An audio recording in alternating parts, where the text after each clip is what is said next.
ஆகிய இயேசு கிறிஸ்துவின் விலையேறப்பெற்ற நாமத்திற்கு மகிமை உண்டாவதாக. இந்த காலை நேரத்திலும் தெய்வத்தை ஆராதிக்க ஒரு திரு சமூகத்தில் வந்திருக்கிற உங்கள் அனைவரையும் வாழ்த்துகிறேன். உங்கள் அனைவருக்கும் கிருபையும் சமாதானமும் இயேசு கிறிஸ்துவினால் பூரணமாய் நிறைவாய் உண்டாவதாக. இந்த கால வேளையிலே செய்திக்காக நாம் யாவரும் எழும்பி நிற்போம்.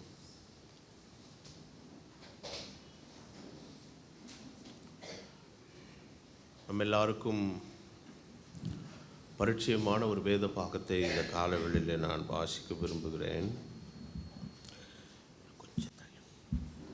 யோவான் எழுதின சுவிசேஷத்தின்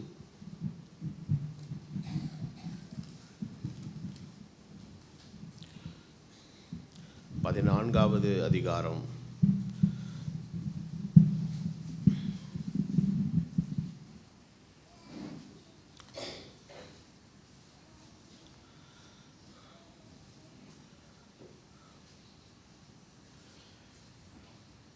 7வது வசனத்திலிருந்து நாம் 15 வரை வாசிப்போம்.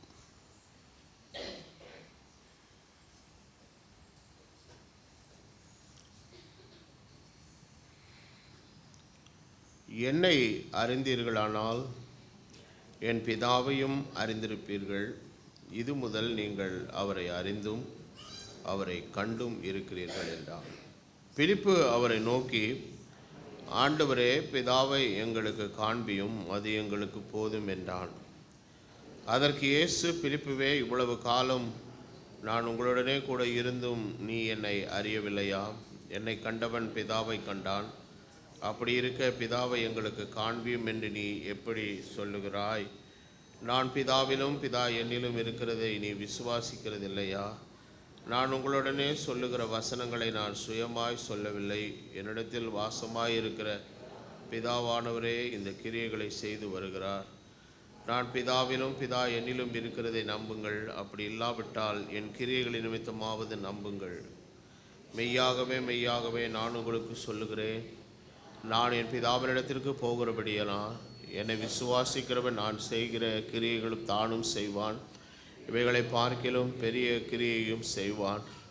நீங்கள் என் நாமத்தினாலே எதை கேட்பீர்களோ குமாரனில் பிதா மகிமைப்படும்படியாக அதை செய்வேன். என் நாமத்தினாலே நீங்கள் எதை கேட்டாலும் அதை செய்வேன். நீங்கள் என்னிடத்தில் அன்பாயிருந்தால் என் கற்பனைகளை கைக்கொள்ளுங்கள். கர்த்தர் இந்த வேத வாக்கியங்களை இந்த காலை நேரத்தில் ஆசீர்வதிப்பாராக. இந்த காலை நேரத்தில் உங்களோடு பேச ஆண்டவருடைய இருதயத்தில் தந்த அவருடைய நல்வார்த்தை, என்னை விசுவாசிக்கிறவன் நான் செய்த கிரியைகளை தானும் செய்வான். One who believes in me shall do the work what I do. என்னை விசுவாசிக்கிறவன் நான் செய்த கிரியைகளையும் செய்வான். எல்லாரும் தலைவணங்கி ஜெபம் பண்ணுவோம். எங்களை நேசிக்கிற எங்கள் நல்ல பிதாவே, இந்த நல்ல வேளைக்காக நாங்கள் நன்றி செலுத்துகிறோம். இந்த கால வேளையில் உம்முடைய ஆவிக்குரிய போஜனம் பரிமாறப்படுகிற மேஜைக்கு வந்திருக்கிறோம். நல்ல பதார்த்தங்கள் எங்கள் இருதயத்தையும் ஆத்துமாவையும் களிப்பாக்கட்டும். தேவன் உம்முடைய வசனத்தை பரத்திலிருந்து அனுப்பும். உம்முடைய கிருபை எங்களுக்கு அருளப்படுவதாக. கர்த்தர் நிறைவான ஆசீர்வாதத்தோடுங்கிறது செல்ல நீர் அருள் புரியும். கிருபைக்குள் வைத்துக் கொள்வீராக. இயேசுவின் நாமத்தில் ஆமென். உட்காருவோம்.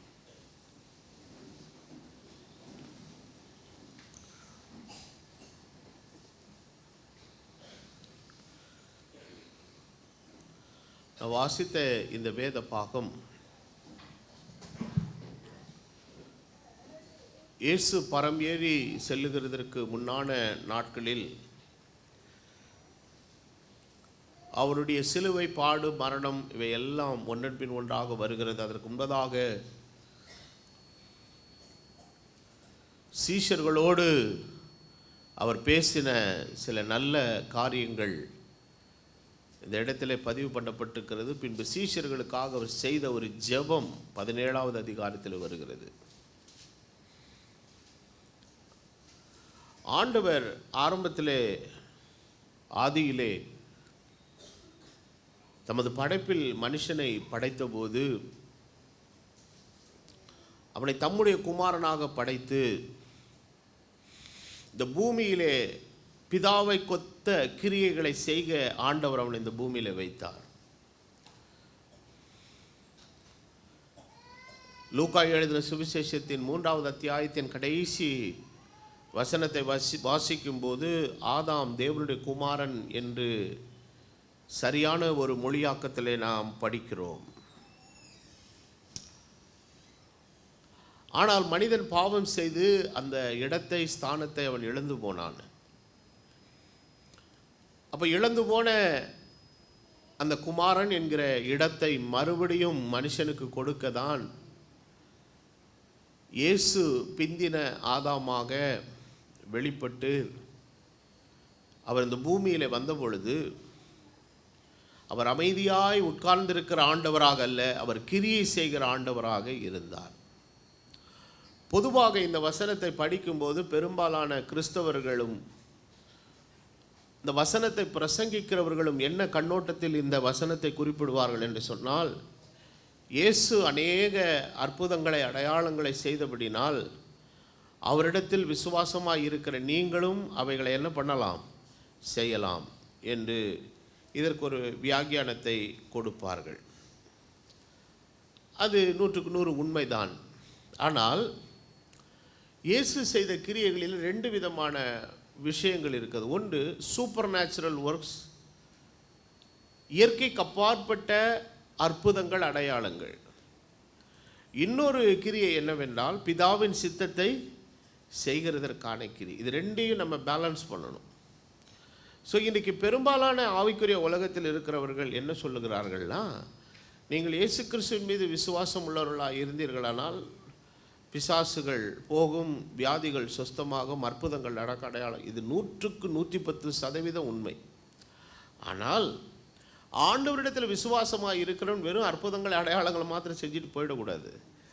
அவர் இந்த பூமியில் எவ்விதமாய் பிதாவின் சித்தத்தை நிறைவேற்றினாரோ அதை போல தானும் தன் ஜீவியத்தில் பிதாவின் சித்தத்தை நிறைவேற்றுகிற ஒரு பிள்ளைகளாக நாம் இருக்க வேண்டும் என்பதுதான் கிறிஸ்தவ வாழ்க்கையில் தேவன் நமக்கு தந்திருக்கிற ஒரு உன்னதமான அழைப்பு.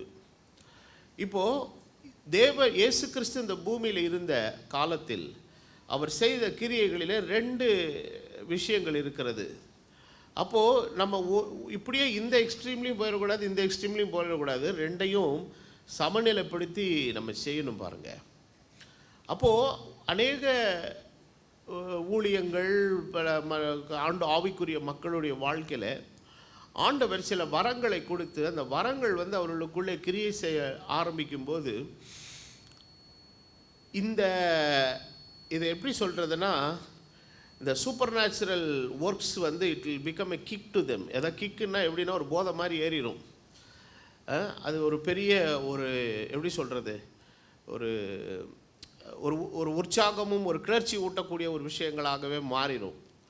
ஸோ இவங்களுடைய டோட்டல் கான்சன்ட்ரேஷன் எதில் இருக்குன்னா, அநேகருக்கு வியாதியிலேருந்து சுகம் அளிக்கிறது, அற்புதங்கள் செய்கிறது, அடையாளங்கள் செய்கிறது, அதை கொஞ்சம் விளம்பரப்படுத்துறது, அதனால் அவர்களுக்கு கிடைக்கக்கூடிய ஒரு கவர்ச்சி, ஒரு அடையாளம் அல்லது அதன் மீது மக்கள் காட்டுகிற அட்டென்ஷன், இது எல்லாமே ஒரு விதமாக போகும்போது எதை மிஸ் பண்ணிடுவாங்கன்னா, பிதாவின் சித்தத்தை நிறைவேற்றுகிற காரியங்களை அவங்க என்ன பண்ணிடுவாங்க, மிஸ் பண்ணிடுவாங்க. ஆனால் இயேசு கிறிஸ்துவினுடைய ஊழியத்தை நன்றாக நீங்கள் கவனித்தீர்களானால் அவர் அற்புதங்களையும் அடையாளங்களையும் இயற்கைக்கு அப்பாற்பட்ட காரியங்களை செய்கிறதில் எந்த அளவு அவர் வல்லமையும் கிருபையும் உடையவராக இருந்தாரோ அதே அளவுக்கு இணையாக பிதாவின் சித்தத்தை தன் வாழ்க்கையிலே சரியாக செய்து நிறைவேற்றுகிறவராக இருந்தார்.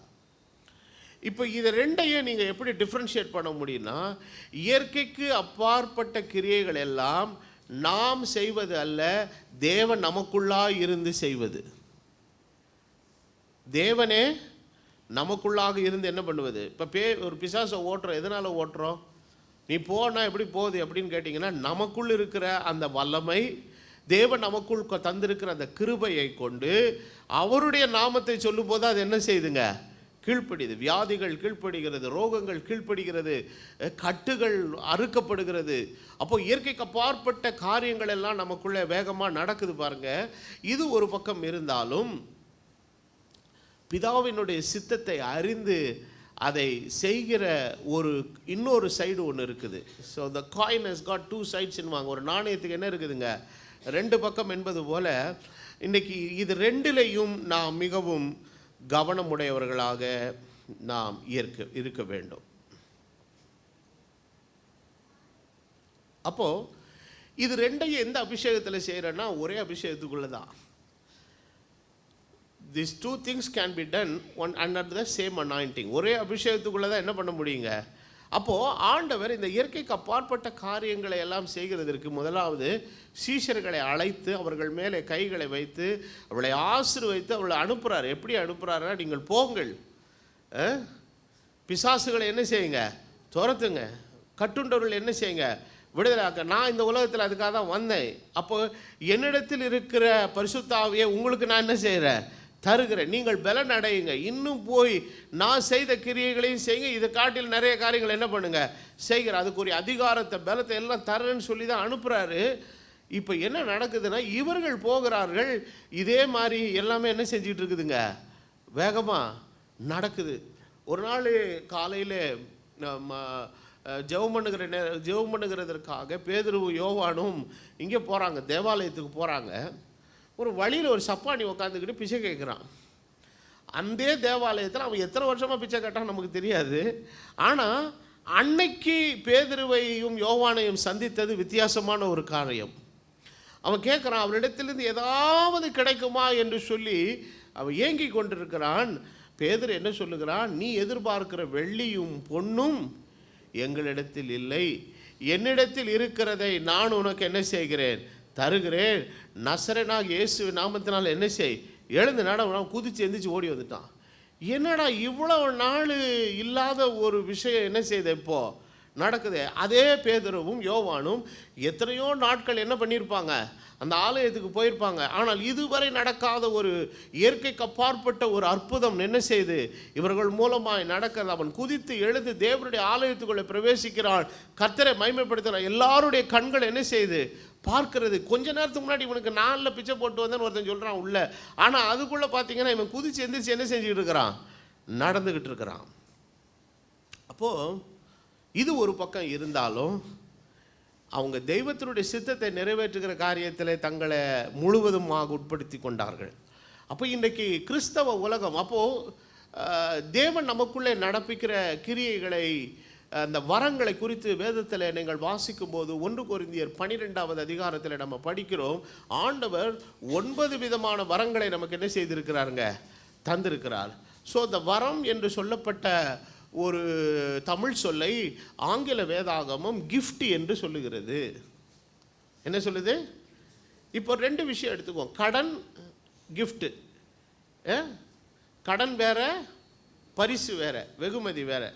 இப்போ உங்களுக்கும் உங்களுக்கு அறிமுகமான யாருக்கோ ஒரு சில விஷயங்களை ஒரு மனத்தாங்கள் வந்துருச்சுன்னா நேராக போய் என் வீட்டை தட்டி, நான் உனக்கு என் கூட இந்த ஒன்று நட்பாக இருந்த அந்த 5 வருஷத்தில் உனக்கு என்னெல்லாம் கிஃப்ட் கொடுத்தேன் அதெல்லாம் திருப்பி கொடுன்னு கேட்போம்மா? கேட்க மாட்டோம்.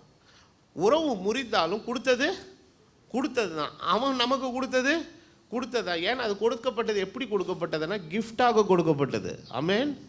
ஆனால் கடனாக கொடுக்கப்பட்டது என்ன பண்ண முடியாதுங்க, விட்டுற முடியாது. அப்போது நம்ம என்ன பண்ணுவோம், இந்த பேர் உனக்கு எனக்கு சரிப்பட்டு வராது, நம்ம 2 பேரும் பிரிய வேண்டிய நேரம் வந்துருச்சு. ஆனால் நீ என்கிட்ட என்னெல்லாம் கடன் பட்டிருக்கிற அதை நீ எனக்கு செட்டில் பண்ண, நான் உனக்கு எதுக்கெல்லாம் கடன் பட்டிருக்கேன்னா அது எல்லாத்தையும் நாளைக்கு என்ன பண்ணிடுறேன், செட்டில் பண்ணிடுறேன். அப்போது ஆண்டவர் வரங்களை நமக்கு கடனாக கொடுக்கல, என்னவா கொடுத்துருக்கிறாருங்க, கிஃப்டாக கொடுத்துருக்கிறார். அப்போது சில விசுவாசிகளுடைய வாழ்க்கையில், ஊழியருடைய வாழ்க்கையில் அவங்க தேவ சித்தத்துக்கு மாறாக நடந்தாலும் கூட எது ஆப்ரேட் ஆகிட்டு இருக்கும், கிஃப்ட் ஆப்ரேட் ஆகிட்டே இருக்கும். பேய் ஓடும், பிசாசு ஓடும். நம்ம சிலரை கூப்பிட்டு, உங்கள் பாஸ்ட் பிரசங்கம் பண்ணுறது சரியில்லை, அங்கே நடக்கிற சில காரியங்கள் வசனத்துக்கு சரியில்லைன்னு சொன்னான்னா, என்னங்க இப்படி சொல்லிட்டீங்க, அப்படிலாம் இருந்தால் எங்கள் கோயிலில் எது நடக்குமா, அற்புதம் நடக்குமா, பேய் ஓடுமா, பிசாசு ஓடுமான்னு சொல்லிட்டு ஜனங்களுடைய கண் என்ன செஞ்சிருதுங்க, மறைக்கப்பட்டுருது. இது போலத்த காரியத்தை சில பேர் இடத்துல எடுத்து தெளிவுபட சொன்னாலும் அந்த மரமண்டைகளுக்கு என்ன செய்ய மாட்டேங்குது, புரிய மாட்டேங்குது. அப்போது கிஃப்ட் என்கிறது அது என்ன பண்ணிக்கிட்டே இருக்குங்க. ஆமாம், நான் உங்களுக்கு என்ன வச்சே நான் சொல்கிறேனே. நான் இன்றைக்கி சாயங்காலமே எங்கேயோ ஒரு கடையில் போய்ட்டு டயர்டாக இருக்குன்னு ஒரு குவார்ட்டரை ஊற்றிட்டு வந்துட்டு யாருக்கும் தெரியாமல் படுத்து எழுந்திரிச்சு காலையில் எழுந்திரிச்சு ஒரு பேய் ஓட்டணும். பேய் ஓடுமா ஓடாதா? கட்டாயம் ஓடும். உடனே நீங்கள் என்ன சொல்லி, எங்கள் பாஸ்டர் என்ன மாதிரி வல்லமையாக இருக்கிறார் பார்த்தீங்களா, அவர் பார்த்த உடனே அவர் கண்ணுலேருந்து ஒரு காந்த சக்தி போதாக்கும், பேயெல்லாம் ஓடுதுமாக்கும். ஓடுது ராஜா. ஆனால் இவர் என்ன அட்டூழியம் பண்ணிட்டு வந்தான்னு யாருக்கு தான் தெரியும்? மேலே இருக்கிறவருக்கு தான் தெரியும். அப்போது என்னுடைய ஜீவியம் தேவ சித்தத்துக்கு மாறாக இருந்தாலும் என் மூலமாய் நடக்க வேண்டிய அந்த இயற்கைக்கு அப்பாற்பட்ட அந்த தேவன் தந்த வரமாகிய விஷயங்கள் இது என்ன ஆகிட்டே இருக்குங்க. சிலர் நார்மலாக அந்நிய பாஷை பேசுவாங்க, தீர்க்க தரிசனம்லாம் சொல்லுவாங்க, அக்யூரேட்டாக என்ன செய்யும் வேற நடக்கும், சொன்ன மாதிரியே நடக்கும். இப்போ ஜனங்களுக்குள்ள என்ன பிரச்சனைனா, ஒருத்தன் பக்தி இல்லாமல் இருந்தாலும் இது எப்படி ஆப்ரேட் ஆகும்னு நினைக்கிறான். பக்தி இல்லாதவனிடத்திலும் தேவன் தந்த கிஃப்ட் என்ன ஆகிட்டே இருக்குங்க, ஆப்ரேட் ஆகுங்கிறது தான் வேதம் தெளிவாக சொல்லுகிறது. இங்கே தான் நம்ம வஞ்சிக்கப்பட்டு ஏமாந்துடக்கூடாது. அப்போது ஒரு மனுஷனை நம்ம எதை வச்சு, ஆண்டவர் அறியாத ஒரு 4 பேரை என் கூட கூட்டிகிட்டு போகிறேன், ஆண்டவரை அரைஞ்சி வசனத்தின்படி அவரை ஏற்றுக்கொண்டிருக்கிற ஒரு 4 பேரை என் கூட கூப்பிட்டு போகிறேன், ஒரு இடத்துக்கு ஒரு கூட்டத்துக்கு கூப்பிட்டு போகிறேன். அந்த ஊழியக்காரர் முதல்ல என்ன பண்ணான்னா பயங்கரமாக அற்புதம் அது இதெல்லாம் பண்ணுறாரு. இந்த ஆண்டவர் அறியாதவன் 4 பேர் வாயில் வச்ச விரல எடுக்காமல் ஆணை என்ன செய்வான், பார்ப்போம் இது என்னடா இது இப்படி நடக்குது அப்படின்னு நடக்குது. ஆனால் இந்த இன்னொரு 4 பேர் உட்காந்துருக்கான் பாருங்க, வசனத்தின்படி இருக்கவன். இதை பார்த்தாலும் கூட அவனுக்கு அடுத்து இவர் என்ன பேச போகிறாருன்னு குறியா இருப்பான்.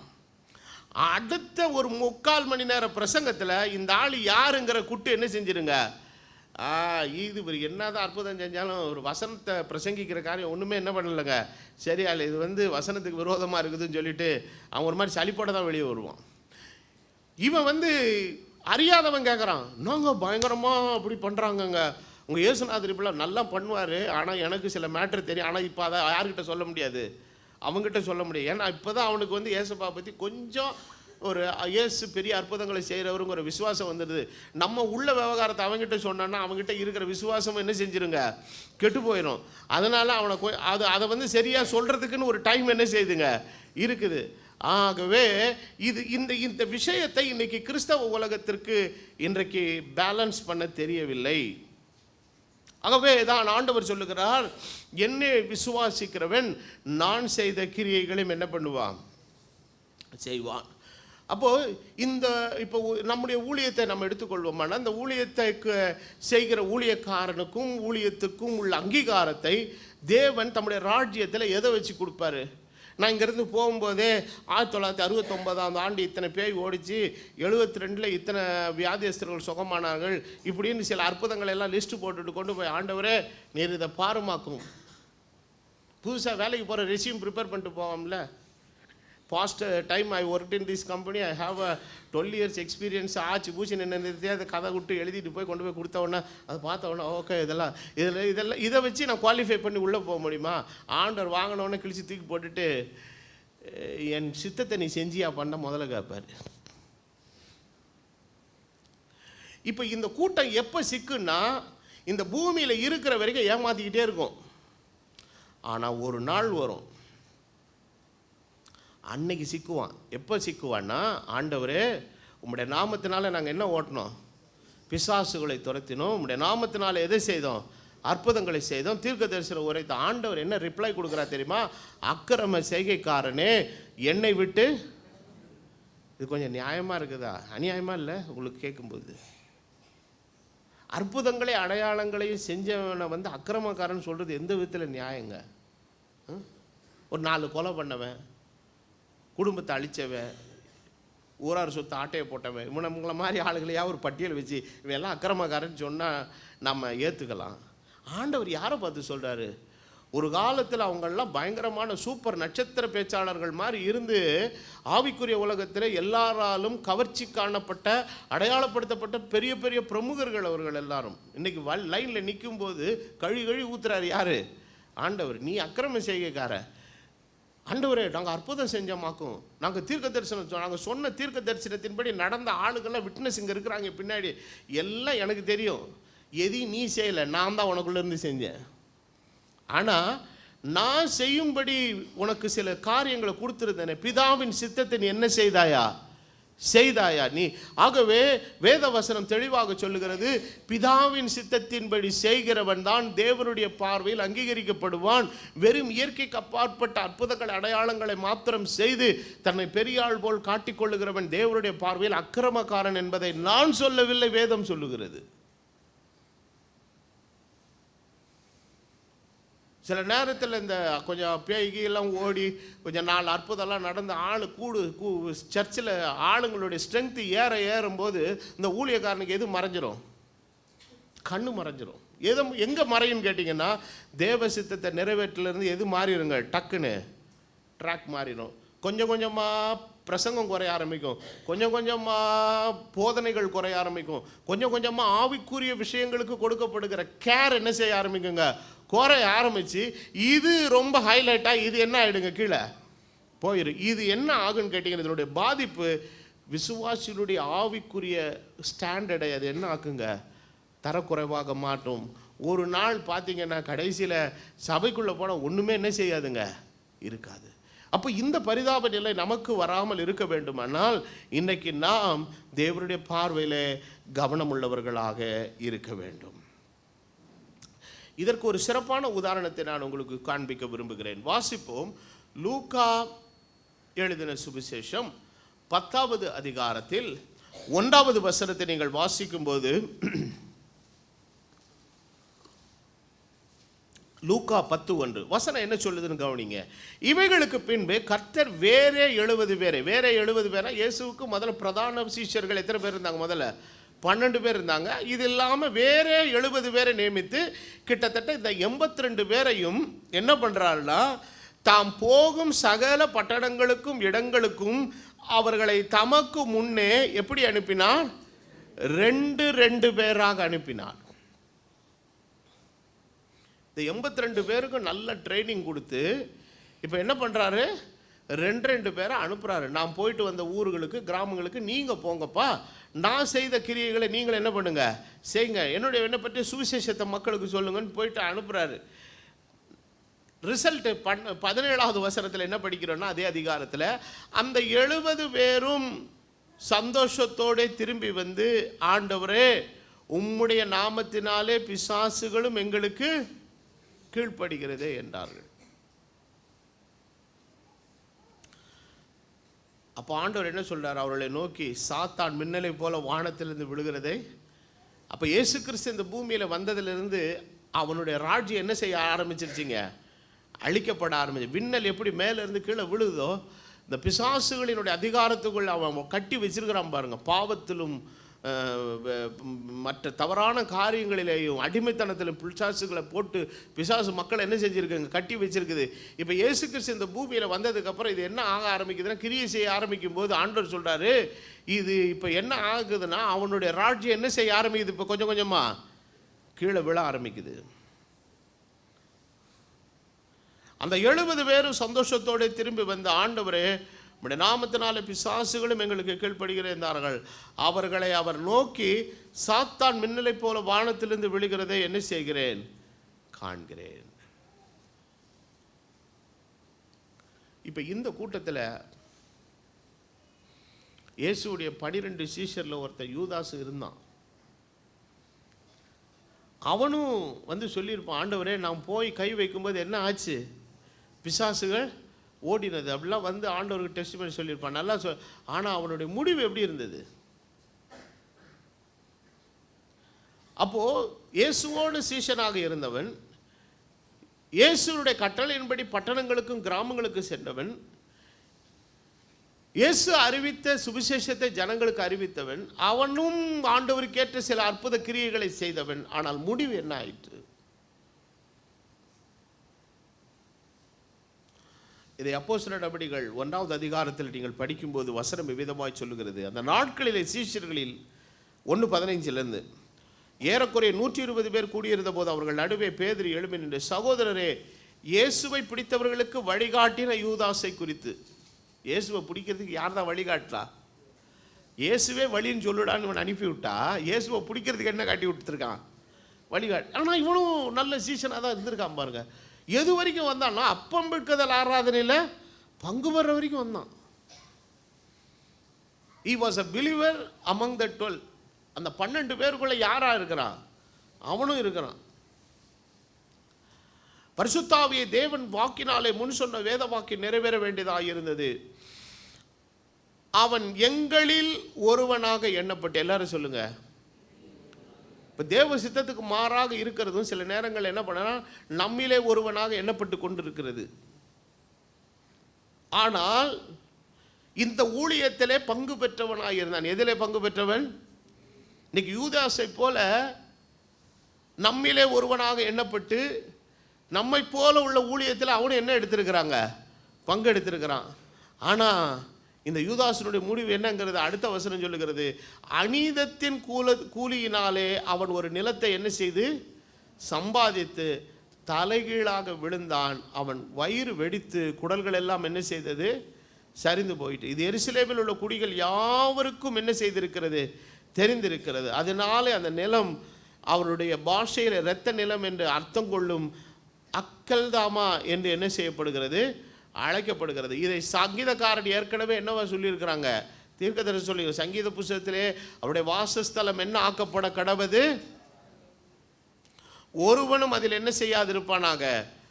அவனுடைய கண்காணிப்பை வேறே ஒருவன் என்ன செய்ய கடவன்? பெற கடவன். அப்போ அவன் இருந்த அந்த அப்போஸ்தலருடைய ஆஃபீஸை அன்னைக்கு சீட்டு போட்டு மத்தையாவுக்கு கொடுத்தாங்க. ஆனால் உண்மையாகவே மத்தையாவினுடைய ஊழியம் எழும்பவில்லை. அந்த இடத்திலே கர்த்தர் எழுப்பின ஒரு அற்புதமான ஒரு ஊழியன் அப்போஸ்தலனாகிய Pavul. The Judas was replaced by Apostle Paul. அப்போ நல்லா கவனிக்கணும். அற்புதங்களும் அடையாளங்களும் ஒரு பக்கம் நடக்குதுங்கிறத நினச்சி நம்ம மயங்கி போய் அங்கே போய் விழுந்துடக்கூடாது. இன்றைக்கி கிறிஸ்தவ உலகத்தை வஞ்சித்திருக்கிற 2 மாயை. ஒன்று ஜனக்கூட்டம், இன்னொன்று நடக்கிற அற்புதங்களை. இப்போ ஒரு பிரதர் கேட்டார், நீங்கள்லாம் இத்தனை வருஷம் ஊழியம் செய்கிறீங்க, ஏன் இவ்வளோ பேர்? நான் வசனத்தை நீ பிரசங்கம் பண்ணுற மாதிரி பிரசங்கம் பண்ணிவிட்டு இவங்க கோயிலில் நீ 2000 பேரை வச்சிருக்கிறேன்னு சொல்லி நான் ஊழியத்தை விட்டுறேன்னு. ஒன்றை மாதிரி மாலிஷ்லாம் நமக்கு என்ன செய்ய தெரியாது. நீ எல்லாத்துக்கும் அட்ஜஸ்ட் பண்ணி போவே. பட்டு நான் சில காரியங்களை அட்ஜஸ்ட் பண்ணலாம். சிலர் ஆதாயப்படுத்துகிறதுக்காக சில நேரங்களில் சில இடங்களுக்கு நம்ம கொண்டு போய் பள்ளத்தில் விழுந்தவொடனே பள்ளத்துக்குள்ளே இறங்கி தான் மீட்கணும். அதுக்காக நானும் சேர்ந்து கடைசி வரைக்கும் பள்ளத்திலே இருப்பேன்லாம் சொல்ல முடியாது. அப்போது இது என்ன ஆகுதுன்னா, ஜனங்களுக்கு ஒரு இது மாதிரி சௌரியம் ஆயிடுச்சு. நம்ம பாஸ்டரா என்ன சொன்னாலும் என்ன செய்வார்? கேட்பார்.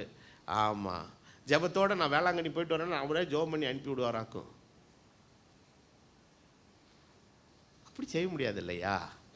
அப்போது கிறிஸ்துவனுடைய கிருபை எவ்வளவு பெரிய பாவியையும் மீட்டு காப்பாற்றக்கூடியது. ஆனால் அந்த கிருபை ஒரு நாளும் வசனத்துக்கு துரோகம் பண்ணாது. அதை நல்லா புரிஞ்சுக்கிடணும். அப்போ இயற்கைக்கு அப்பாற்பட்ட கிரியைகள். இரண்டாவது, பிதாவின் சித்தத்தை நிறைவேற்றுகிறதற்கேற்ற. அப்போ ஆண்டவர் செய்த கிரியைகளில் இந்த 2 பாகம் இருக்கிறது. இதில் எதை ஆண்டவர் நமக்கு மாதிரியாக வைத்தார் என்பதை அப்போஸ்தலனாகிய பேதுரு பதிவு பண்ணுகிறார். வாசிப்போம் அந்த வசனத்தை. 1 பேதுரு 2வது அத்தியாயத்தின் 20வது வசனத்திலிருந்து நீங்கள் படிங்கள் பார்ப்போம். 1 பேதுரு 2:20 வசனத்தை எல்லாரும் என்னோட சேர்ந்து வாசிங்க பார்க்கலாம். வசனம், நீங்கள் குற்றம் செய்து அடிக்கப்படும் போது பொறுமையோடு சகித்தால் அதனால் என்ன கீர்த்தி உண்டு? நீங்கள் நன்மை செய்து பாடுபடும் போது பொறுமையோடு சகித்தால் அது தேவனுக்கு உண்பதாக பிரீதியாயிருக்கும். இதற்காக நீங்கள் அழைக்கப்பட்டும் இருக்கிறீர்கள். ஏனெனில் கிறிஸ்துவும் உங்களுக்காக பாடுபட்டு நீங்கள் தம்முடைய அடிச்சுவடுகளை தொடர்ந்து வரும்படி உங்களுக்கு எதை வைத்து போயிருக்கிறார்? அற்புதங்களை அடையாளங்களும் மாத்திரமா மாதிரியாக வச்சார். எதை வைத்திருக்கிறாருங்க? அநியாயமாய் பாடுபடும் போது அந்த அநியாயத்தின் சூழ்நிலையில் எப்படி நாம் ஆண்டவருக்குள்ள சகிப்புத்தன்மையோடு வாழணுங்கிற ஒரு காரியத்தை அவர் ஏன் அடிக்கப்பட்டார், ஏன் நொறுக்கப்பட்டார் அப்படின்னு கேட்டிங்கன்னா, அவை எல்லாவற்றையும் பிதாவின் சித்தத்தை, அதான் கடைசியில் கேட்குறாரு, பிதாவே எது என்னை விட்டு போயிட்டா நல்லா இருக்கும்? இந்த பாத்திரம், இந்த கஷ்டம் என்னை விட்டு நீங்குமானால் நீங்கும்படி செய்ய, ஆகிலும் என்னுடைய சித்தத்தின்படி அல்ல உம்முடைய சித்தத்தின்படி கடவுள். எத்தனை வருஷமாக நம்ம 1ஆம் தேதி ஹாப்பி நியூ இயர்னு சொல்ல, உண்மையாகவே ஹாப்பியாக இருக்குது அந்த வருஷம். 2 மாதம் நல்லா இருந்ததுன்னா 3ஆவது மாதம் ஏதாவது ஒரு சிக்கல் வந்து மாட்டுது. அப்புறம் ஒரு 1.5 மாதம் சரி கொஞ்சம் ஆண்டவரே இந்த சூழ்நிலையிலேருந்து என்னை காப்பாற்றுறதுக்காக ஸ்தோத்திரம் சொல்லிவிட்டு அப்படியே ஏப்ரல் வரைக்கும் போய் மே மிடில் போனவொடனே ஏதோ ரிப்பேர் ஆகுது. திருப்பி அதிலேருந்து கொஞ்சம் கோபப்படி மீண்டும் வெளியே வந்து அப்புறம் ஒரு ஜூன் வரைக்கும் போகுது. ஜூலையில் வந்த உடனே ஏதாவது இன்னொரு சிக்கல் வருது. ஏற்ற இறக்கமாக இருக்குது. ஆனால் ஒன்றே ஒன்று, கர்த்தர் நம்மளை கைவிடாதபடி கரம் பிடித்து காக்கிறார். ஆமென். ஸோ நம்ம பேருக்கு சும்மா ஒரு இதுக்காக, ஒரு செய்திக்காக ஹாப்பி நியூ இயர் அப்படி இப்படிலாம் நம்ம என்ன தான் ப்ராஸ்பரஸ் நியூ இயர் அப்படி இப்படிலாம் நம்ம சொன்னாலும் கூட life is full of ups and downs. ஆனால் ஒன்று மாத்திரம் நிச்சயம், கர்த்தர் அவைகள் எல்லாவற்றிலும் இருந்து அவனை விடுவிக்கிறார். ஆமென். நீதிமானுக்கு வரும் துன்பங்கள் அநேகமாயிருக்கும், கர்த்தர் அவைகள் எல்லாவற்றிலும் இருந்து அவனை என்ன செய்கிறாருங்க? விடுவிக்கிறார். ஸோ இதெல்லாம் நம்மளுடைய part of our Christian life. இது கிறிஸ்தவ வாழ்வினுடைய ஒரு பங்கு பாருங்க. ஆனால் ஆண்டவர் இன்னைக்கு நமக்கு என்ன மாதிரியாக வச்சிருக்கிறாங்கன்னா, இப்படிப்பட்ட சூழ்நிலைகள் வரும்போது நம்ம அதை எப்படி கையாள போகிறோம்?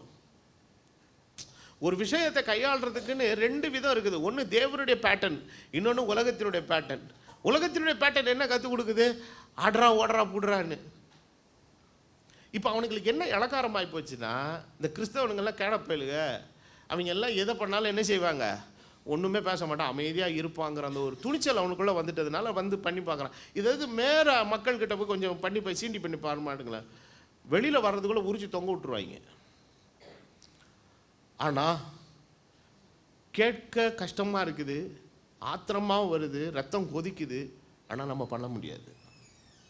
So there is a proper way. அப்போ தேவன் நமக்கு வைத்த ஒரு மாதிரி, அவர் பாடுபடும் போது பதில் வையாமலும், அவர் அடிக்கப்படும் போது பயமுறுத்தாமலும். அதாவது பயமுறுத்தனா அவர்கிட்ட என்ன இருக்குது?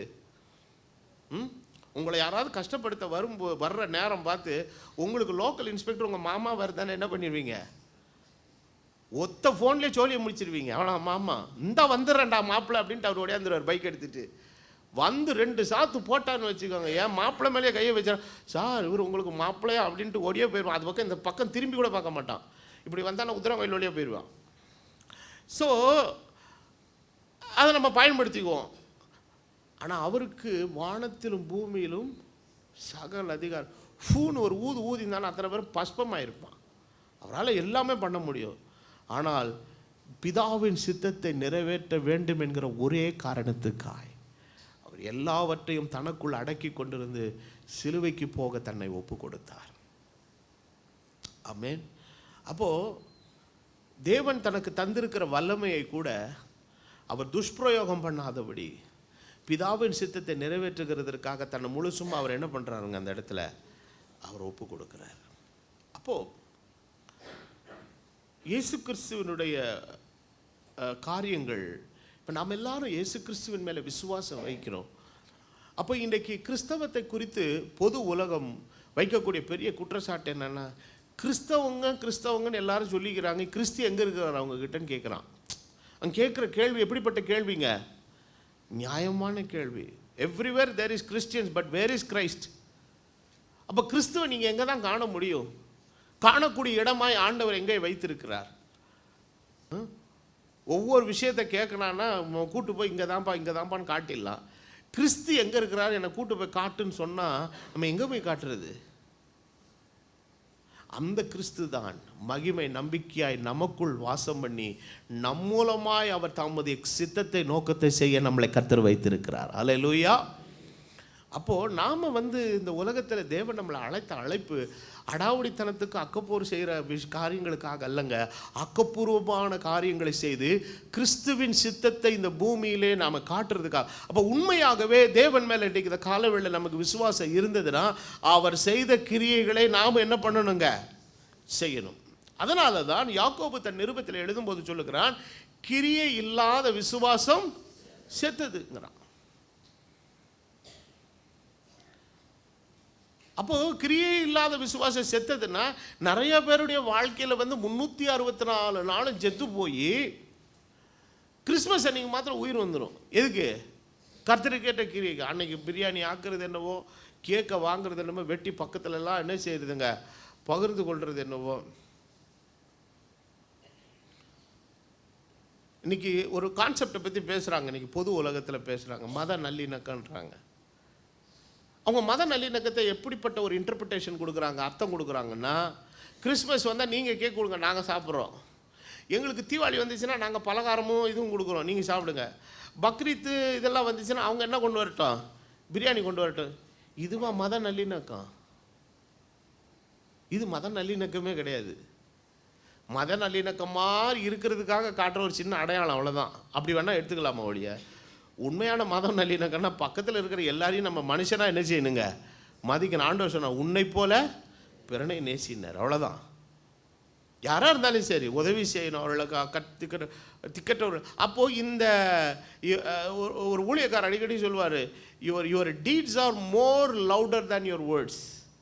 உன்னுடைய கிரியைகள் உன் வார்த்தைகளை விட எப்படிப்பட்டதுங்க, வலிமையான. ஸோ நம்மளுடைய வார்த்தைகளை விட நம்முடைய கிரியைகள் எப்படிப்பட்டதுங்க, வலிமையானது. அப்போ இன்றைக்கு இயேசு எதனால் இவ்வளவு தூரம் பேசப்படுகிறார் என்று சொன்னால் அவர் செய்த கிரியைகள். ஆமென். லூக்கா எழுதுகிற மார்க்கு, லூக்கா, இப்போ கிறிஸ்து என்றாலே எல்லாரும் மனசுக்கும் வர்றது கிறிஸ்மஸ் ட்ரீயா, கிறிஸ்மஸ் தாத்தாவா, இல்லை சிலுவையா? ஏனென்றால் சிலுவை அவர் அறையப்பட்ட இடம். இந்த மரமும் தாத்தாவும் எல்லாம் மக்கள் கொண்டு வந்த சம்பிரதாயங்கள், பாரம்பரியங்கள், இதுக்கும் கிறிஸ்துவுக்கு என்னவே கிடையாது, சம்மந்தமே இல்லை.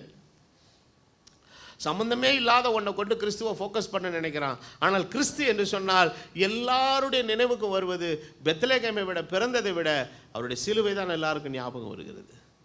யாராவது எங்கேயாவது ஒரு வீட்டு வாசலில் வீடு புதுசாக கிறிஸ்தவ மொத்தம் வீடு கட்டும்போது கிறிஸ்மஸ் ட்ரீ படம் போடுறானா, இல்லை தாத்தா படம் போடுறானா, இல்லை ஹாப்பி கிறிஸ்மஸ் எதாவது எழுதி போடுறானா, எதை தான் போடுறான்? ஒன்று புனிஞ்சா ஒரு சிலுவை அடையாளம் போடுறான். ஒரு வண்டியை வாங்கினா கூட ஒரு ஸ்டிக்கரில் ஒரு சிலுவை போட்டு போடுறான். ஏன்னால் அந்த சிலுவைக்கு பின் உள்ளே அவர் செய்த கிரியை அத்தனை மகத்தானது. இன்றைக்கு அந்த சிலுவையில் அவர் செய்த கிரியை பல 2000 வருஷமாய் உலகத்தில் எல்லா மனுஷராலும் தேசத்தாலும் நினைவு கூறப்படுகிற கிரியை. அந்த கிரியையின் பலன் தான் இந்த காலைவேளையில் நீங்களும் நானும் இந்த இடத்துல உட்கார்ந்து இருப்பது. ஹல்லேலூயா. அவர் சிலுவையில் மரிக்கலைன்னா நாம என்னைக்கு செத்து போயிருப்போம்.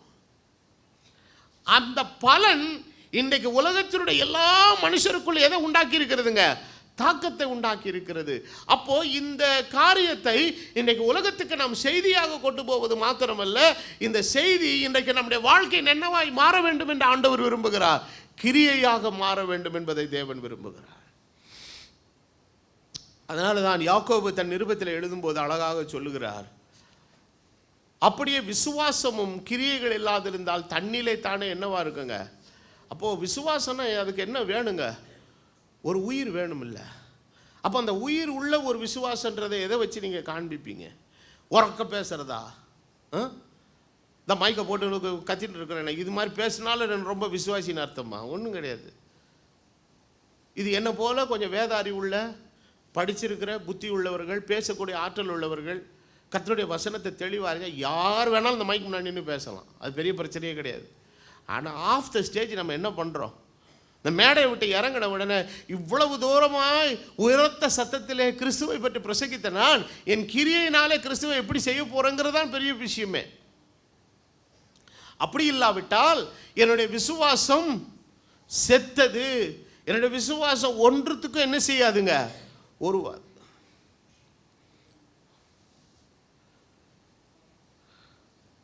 அதாவது சிலருடைய பேச்சு திறமையை பற்றி சொல்லுவாங்க, they will talk with the sweet lips. இனிமையான உதடுகளை வைத்து ரொம்ப நயமாக என்ன செய்வாங்க, அப்படியே பேசிட்டு அப்படியே நழுவி போயிடுவாங்க. சில பேர் பேசவே மாட்டாங்க, என்ன செய்யணுமோ செஞ்சுக்கிட்டே இருப்பான். காரணம், அவனுக்குள்ளே அவனை இயக்க வைக்கிற கர்த்தருடைய ஆவியானவர் அவனுக்குள்ளே இருக்கிறதுனால அவனை தூங்க விடுறதில்லை.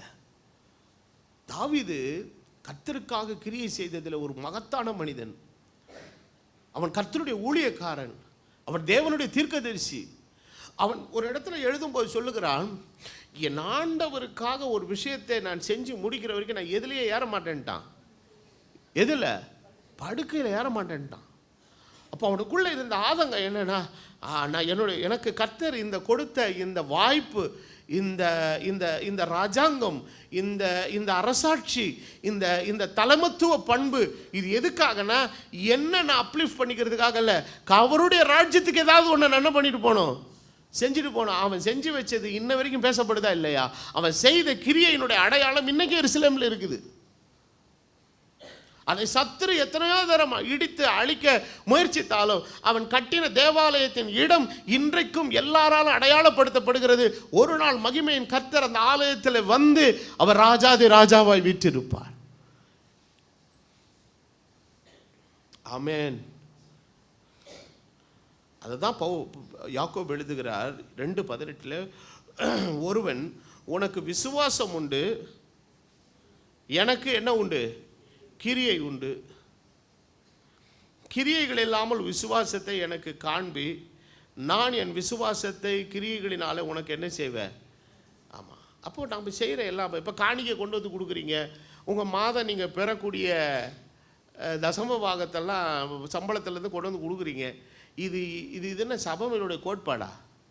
இல்லை உங்கள் மேலே வச்சுருக்க நிர்பந்தமா? வசனத்தில் சொல்கிறேன், இப்படி கொடுத்தா நான் ஆசீர்வாதம் சொல்லுவேன், அவ்வளோதான் என்னால் முடியும். உங்களை போய் கொடுத்தியா கொண்டியா? சில சபையில் அப்படிலாம் பண்ணுவாங்க. ஆமாம். ஒருத்தன் கம்யூனியனில் அப்படியே கையை நீட்டிக்கிட்டே இருக்கேன், அவன் கொடுக்கல போல இருக்குது தசம பாகத்தை. அவர் பாட்டுக்கு நவண்டு போய்ட்டு அவன் பாட்டுக்கு வாயை பொழுந்துக்கிட்டே உட்காந்துருக்கான். பாஸ்டர் எனக்கு அப்பம் கொடுக்கல. முதல்ல உடனே தசம பாகத்தை போடுறேன், அதுக்கப்புறம் அப்பம் வாங்க வந்துட்டேன், அப்பம் எந்திரிச்சு போடா அப்படின்ட்டாரு. இதை விட ஒரு டென்ஷன் பார்ட்டி ஒருத்தர் இருக்கிறாரு. சாட்சி சொல்லணும்னு எந்திரிச்சான். அவன் அன்றைக்கி கொடுக்கல போல, எடுத்து விட்டாரு மைக்கை எடுத்து, உட்கார்றா உன் மூஞ்சிக்கு ஒரு சாட்சி ஒரு கேடா உட்கார்றா போல அப்படின்ட்டார். அதெல்லாம் வேலைக்கு ஆகாது. இது எதனால் வரணும்னா, தேவனுடைய வசனத்தை அறிந்திருக்கிறேன், இதன் மேலே எனக்கு என்ன இருக்குது? விசுவாசம் இருக்குது. ஏன்னா அந்த விசுவாசத்தை நான் ப்ராக்டிஸ் பண்ணேன்னா கர்த்தர் எனக்கு வாக்குத்தத்தம் பண்ணியிருக்கிறார், வானத்தின் பலகணிகளை திறந்து இடங்கொள்ளாமல் போக மாட்டேன், நான் ஆசீர்வதிப்பேன் வாக்குத்தத்தம். இதை நம்புறதுனால நான் இந்த தைரியமாக செய்கிறேன், கர்த்தரை நம்பி செய்கிறேன். அதுதான் சரியான அப்ரோச். இது அதான் பவுல் சொல்கிறார், அவனவன் விசனமாய்மல்ல. அப்போ தேவனுக்கான இது ஒரு சாம்பிளுக்கு சொல்கிறேன், இது ஒரு காரியத்தை ஒரு உதாரணத்துக்கு சொல்கிறேன். இது போல் எல்லா கிரியைகளையும், சபை கூடி வருதலை, இப்போ போன வாரம் கூட பாருங்களேன், சபை கூடி வருதலுக்கு சீக்கிரம் வாங்கன்னு சொன்னால் என்னன்னு தெரியல. இன்றைக்கி பார்த்து எல்லாருமே லேட்டாக இல்லை, சீக்கிரம் வரவங்க கூட கொஞ்சம் லேட் ஆகிட்டாங்க. ஒரு வேளை ஏதாவது பிரச்சனை என்னன்னு எனக்கு தெரியல. அப்போ இது எதனால் அப்படின்னு கேட்டிங்கன்னா, அப்போ தேவன் மேலே நமக்கு ஒரு விசுவாசம் ஒன்று இருக்கும்போது அதை எதில் வெளியே கொண்டு வரணும்? கிரியையில் கொண்டு வரணும். இல்லைன்னா if I believe in God, இப்போ உலகம் ஆவிக்குரிய உலகம் எல்லாமே சொல்லுது, I believe in God, I believe in God. So what you believe in God?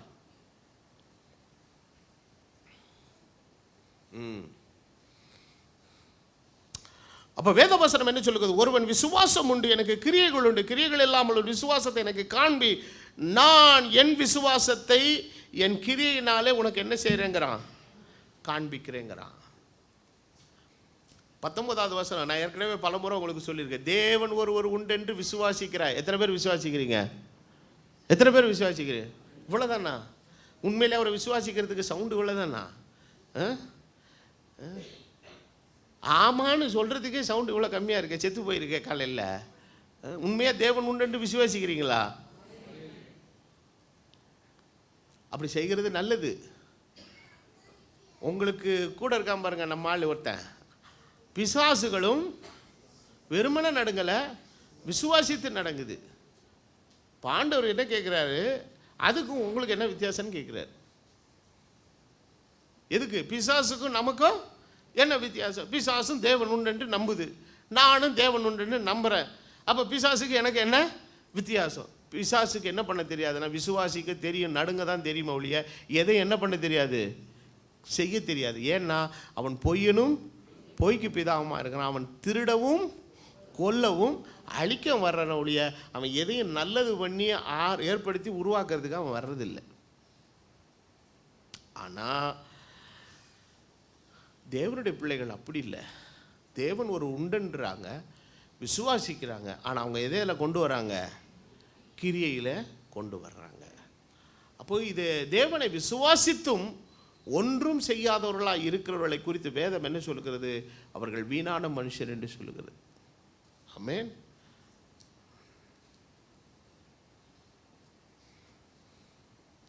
அப்போது ஆபிரகாமை தான் இந்த இடத்துல அடையாளப்படுத்துகிறார் யாக்கோபு. ஆபிரகாம் தன் குமாரனை ஈசாக்கினுடைய பலிபீடத்தின் மேல் செலுத்தின போது அவன் எதனால் நீதிமானாக்கப்பட்டான்? கிரியைகளினாலே நீதிமானாக்கப்பட்டான். விசுவாசம் அவனுடைய கிரியைகளோடு என்ன பண்ணினது? என்ன செய்தது? முயற்சி செய்தது. அப்போ நாம் கர்த்தருக்காக எந்த ஒரு காரியத்தை கிரியை நடப்பிக்கணும்னாலும் அதுக்கு என்ன தேவை? ஒரு முயற்சி தேவை. அந்த முயற்சிக்கான ஊக்கத்தை தருவது விசுவாசம் ஒன்று தான். ஏன்னா சில நேரங்களில் சில இதை செய்யும் போது நமக்கு வேற என்ன வேற வரும்? பயம் வேற வரும். ஆனால் வேதவசனம் என்ன சொல்லுங்க? விசுவாசத்தோடு எதையும் எதுக்கு கூட்டிக்கோங்க? தைரியத்தையும். அப்போ தைரியம் இல்லாமல் விசுவாசத்தை நம்ம என்னவே பண்ண முடியாது, நடைமுறைப்படுத்தவே முடியாது.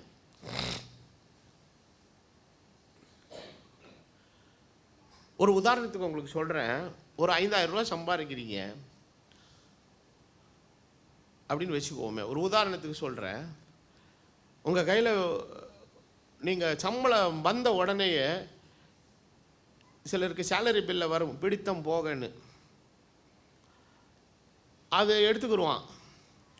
நீங்கள் ஏதாவது லோனுக்குன்னு வாங்கியிருந்தீங்கன்னு வைங்க, அது ஆட்டோமேட்டிக்காக என்ன ஆகிடுங்க? டப்புன்னு டிடெக்ட் ஆகிடும். அப்புறம் இன்கம் டேக்ஸ் பிரிச்சாலி என்ன பண்ணுவான்? அவன் டிடிஎஸ்ன்னு ஒரு பக்கம் என்ன பண்ணுவான்? எடுத்துருவான். நம்ம அப்போ தான் எஸ்எம்எஸ் டிங்குன்னு அடிச்சிருக்கோம் பில்லு. எடுத்து பார்த்துட்டு கொஞ்சம் நேரத்தில் பார்த்தீங்கன்னா அடுத்த டிங்குன்னு வந்துக்கிட்டே இருக்கும், ஒன்றா போயிட்டே இருக்கும். அப்போ 5,000, 4,500 ஆகி 4,500, 4,000 ஆகி 3,500 ஆகி எல்லாம் போயிட்டே இருக்கும். அப்போ நமக்கு சம்பளம் வந்துருச்சுன்னும் போது அங்கே நம்ம செக்ஷனில் வேலை செய்கிற வருவோம். மாப்பிள்ளை போன மாதம் 2,000 ரூபா கடன் வாங்கினேன், கொடுத்துருயாப்பா, ரொம்ப வீட்டில் டைட்டாக இருக்குன்னு. வேறு வழி இல்லை, கொடுத்து தான் ஆகணும். இந்த ஜிபே பண்ணியாச்சு. இப்போ என்ன ஆச்சு? எல்லாம் போய் 3,500 போய் 4,000 போய் இப்போ எது தான் நிற்கிது? மிச்சம் 1,000 ரூபா நிற்கிது. இந்த 1,000 ரூபா வச்சு இந்த மாதம் ஃபுல்லாக என்ன ஓட்டணும்? குடும்பத்தை ஓட்டணும். இப்போ உனக்குள்ளே ஒரு டயலமா வருது, போடவா வேணாமா? எதை போடவா வேணாமா? போடவா வேணாமா? பதக்குன்னு இருக்குது. இது பதக்குன்னு இந்த பதட்டத்தோடு வந்துக்கிட்டு இருக்கும்போது வீட்டம்மா அங்கேருந்து ஓன் அடிக்குது. ஏங்க கரண்ட்டு பில்லு இன்னும் கட்டாமல் விட்டுட்டீங்கங்க, ஃபீஸ் பிடுங்க வந்தாங்கங்க, இன்னும் ஒரு நாள் பொறுத்துக்கோயா, சம்பளம் வந்துடும் சொல்லி அனுப்பிச்சிருக்கிறேன். சரி நாளைக்குள்ளே கட்டிட சொல்லுங்கள். எவ்வளோம்மா பில்லு? 450 ரூபா போடு ஜிபே. இப்போ அதுவும் போச்சா? இப்போ எவ்வளோ இருக்குது மிச்சம்? 550 ரூபா இருக்குது. இப்போ 2 பேருக்கும் ஒரே போராட்டமாக இருக்குது. ஆனால் அவன் தேவன் மேலே விசுவாசம் உள்ளவனாக இருப்பானே, ஆனால் எந்த சூழ்நிலையும் தான் இது கர்த்தருடைய வசனத்துக்கு நான் கீழ்ப்படுகிறேன். என்ன நடந்தாலும் சரி நான் கொடுக்குறத கொடுத்துருவேன், என்ன கர்த்தர் போஷிப்பார். அவன் சொல்லிட்டு தைரியமாக வந்திருப்பான் பாருங்க. இவனுக்கு யாரோ தர வேண்டிய காரியங்கள் எல்லாம் அனுகூலமாக கர்த்தர் கொண்டு வந்து சேர்ப்பார். இது நான் எதுக்காக ஒரு சாம்பிளுக்கு சொல்கிறேன்னா, விசுவாசம் ப்ராக்டிஸ் பண்ணப்படுவதற்கு எது தேவை? தைரியம் தேவை. என்ன தைரியம்? மன தைரியம் இல்லை, தேவன் தருகிற தைரியம். என்ன தைரியத்தில் இதெல்லாம் பண்ணுறீங்க? என்ன தைரியத்தில் எல்லாத்தையும் கொடுத்துக்கிட்டே இருக்கிறீங்கன்னா, நான் கொடுத்ததை திரும்ப அவர் தருவார்ங்கிற தைரியம் எனக்குள்ள இருக்குது. காரணம், பொய்யுரையாத தேவன், அவர் உண்மையும் சத்தியம் உள்ள தேவன், நான் ஆராதிக்கிற தெய்வம். இதை நான் ஏன் இவ்வளோ தைரியமாக பேசுகிறேன்னா, இதெல்லாம் என் வாழ்க்கையில் ப்ராக்டிக்கலாக அனுபவிச்சவன்.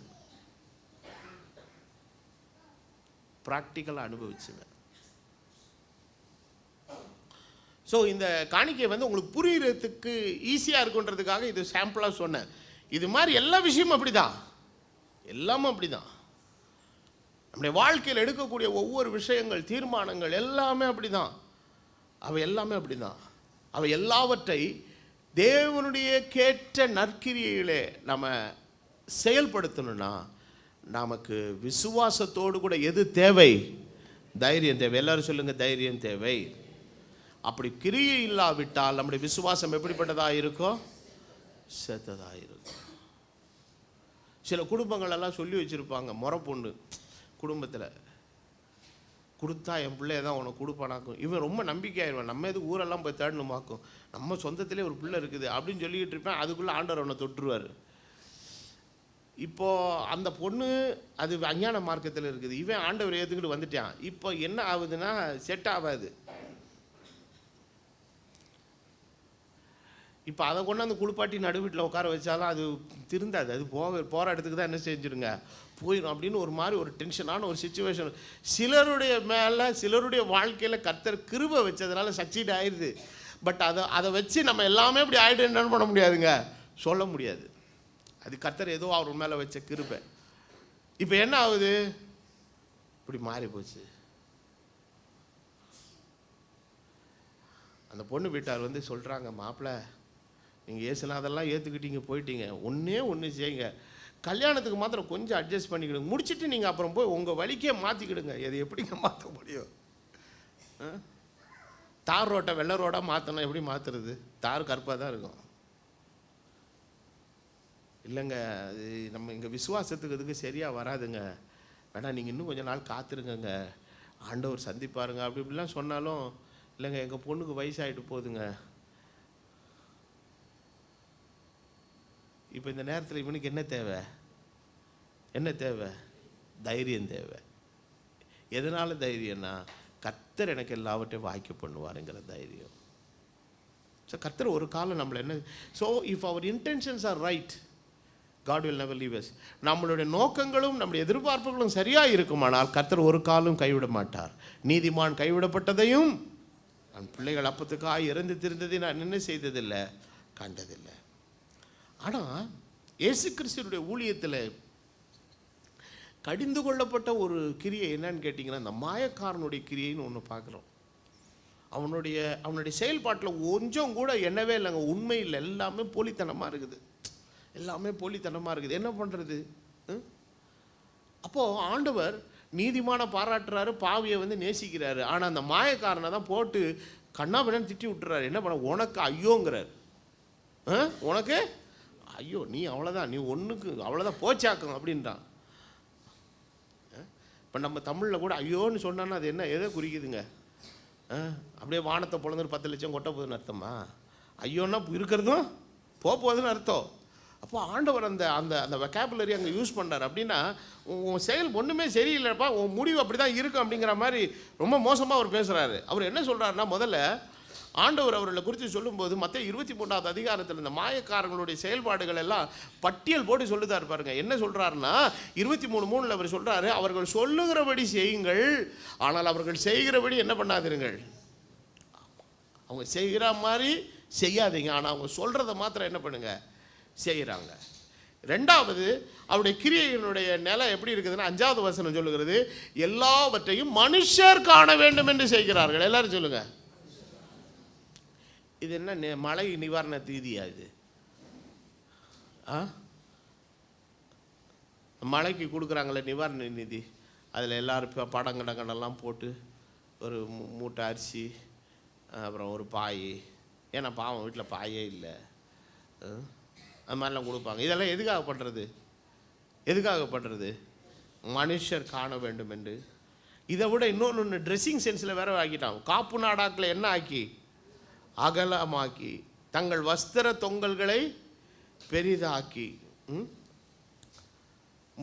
6வது வசனத்தில் நீங்கள் வாசிக்கும் போது இந்த மாயக்காரனுடைய கிரியை அடுத்து எப்படி போகுதுன்னா, விருந்துகளில் வேற முதன்மையான இடங்களிலும் ஜபாலயங்களில் முதன்மையான ஆசனம் வேணுமா அவங்களுக்கு. புரியுதா உங்களுக்கு? அவர் உள்ள வரும்போதே ஓடி வந்து ஐயா ஐயா ஐயா ஐயா ஐயா வாங்கன்னு கூப்பிடணும்.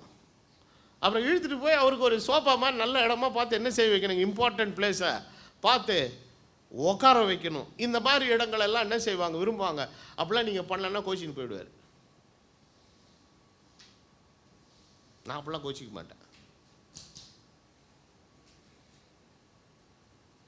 நமக்கு உட்காரத்துக்கு இடம் இல்லைன்னா கூட நின்று வேடிக்கை பார்த்துட்டு வந்துடுவேன். என்ன பிரச்சனை? அப்புறம் அடுத்து 7வது வசனத்தை சொன்னார், எல்லா இடத்துலையும் தங்களை ரபின்னு கூப்பிடணுமா. ரபி என்று சொன்னால் போதகரே என்று அர்த்தம். அப்புறம் அடுத்து சொல்றாரு 10வது வசனத்தில், குருக்கள் என்று அழைக்கப்படாதிருங்கள். குரு என்று சொன்னால் எஜமான்.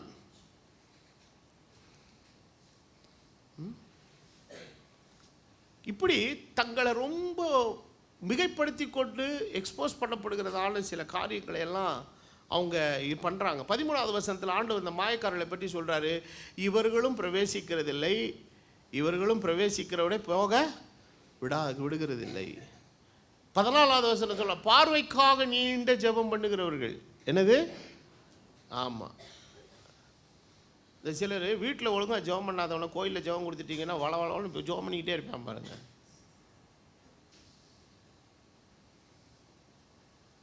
என்னன்னா அவருக்கு அவ்வளோ தெரியுமா ஜெபம். 23வது வசனத்தில் சொல்கிறாரு, என்ன சொல்கிறாருன்னா, ஒற்றலாமியத்திலும் வெந்தயத்திலும் சீரகத்திலும் தசமபாகம். ஐயோ யோ யோ யோ யோ யோ யோ தாங்க முடியலடா சாமி. நீ காலம் வந்தால் பெட்ரோலில் கூட தசமபாகம் கொடுத்துருப்பான் போல. 1000 ரூபாய்க்கு பெட்ரோல் போட்டால் 100 ரூபா பெட்ரோலில் கொடுங்க, பாட்டிலில் கொடுங்க, எங்கள் பாஸ்டர் கொடுத்துறேன்னு கொண்டு வந்துடுவான் போல இருக்குது. கொண்டு வந்து பெட்ரோல் வண்டி கொண்டு மாதிரி வச்சுருவா போல இருக்குது. அந்த மாதிரி ஒரு பேர் வழிவை எல்லாத்துலேயும் தசமபாகம் கொடுக்குறாரு. எல்லாத்தையும் பண்ணிவிட்டு நீதி இறக்கம் எதையும் பண்ணாமல், பெத்த தாய்க்கு சோறு போடாமல்,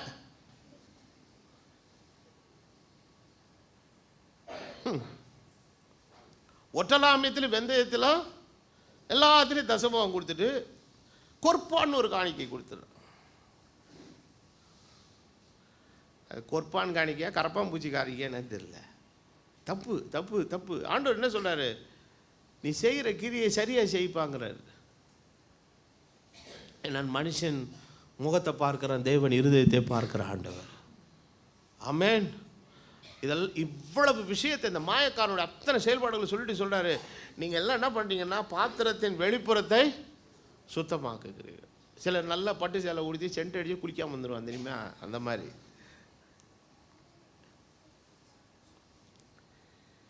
இவன் யாருன்னு கேட்டீங்கன்னா, குருடனுக்கு வழிகாட்டுகிற குருடன்.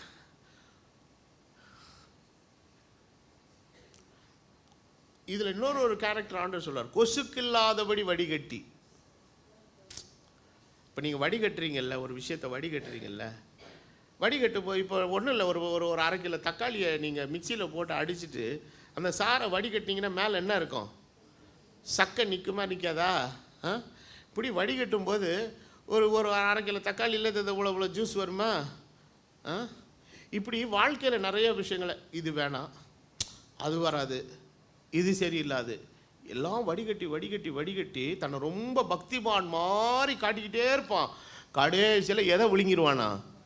ஒட்டகத்தை.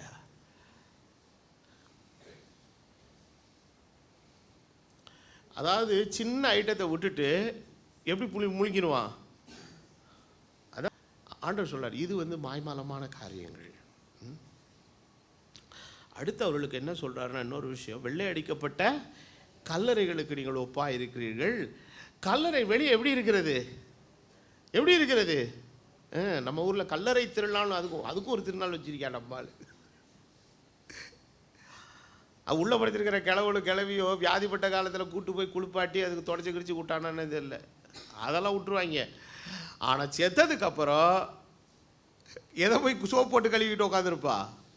கல்லறையை போட்டு சோப்பு போட்டுக்கிட்டு அதில் கொண்டாந்து பெரிய ரீத்தை வச்சுக்கிட்டு ஃபோட்டோ எடுத்துக்கிட்டு ஸ்டேட்டஸில் போட்டுருவா. உள்ளே படுத்துக்கு தாத்தாவுக்கு தெரியாதுயோ, ஆனால் தாத்தாவை படைச்ச ஆண்டவர் மேலேருந்து பார்த்துக்கிட்டு இருக்கிறாரு.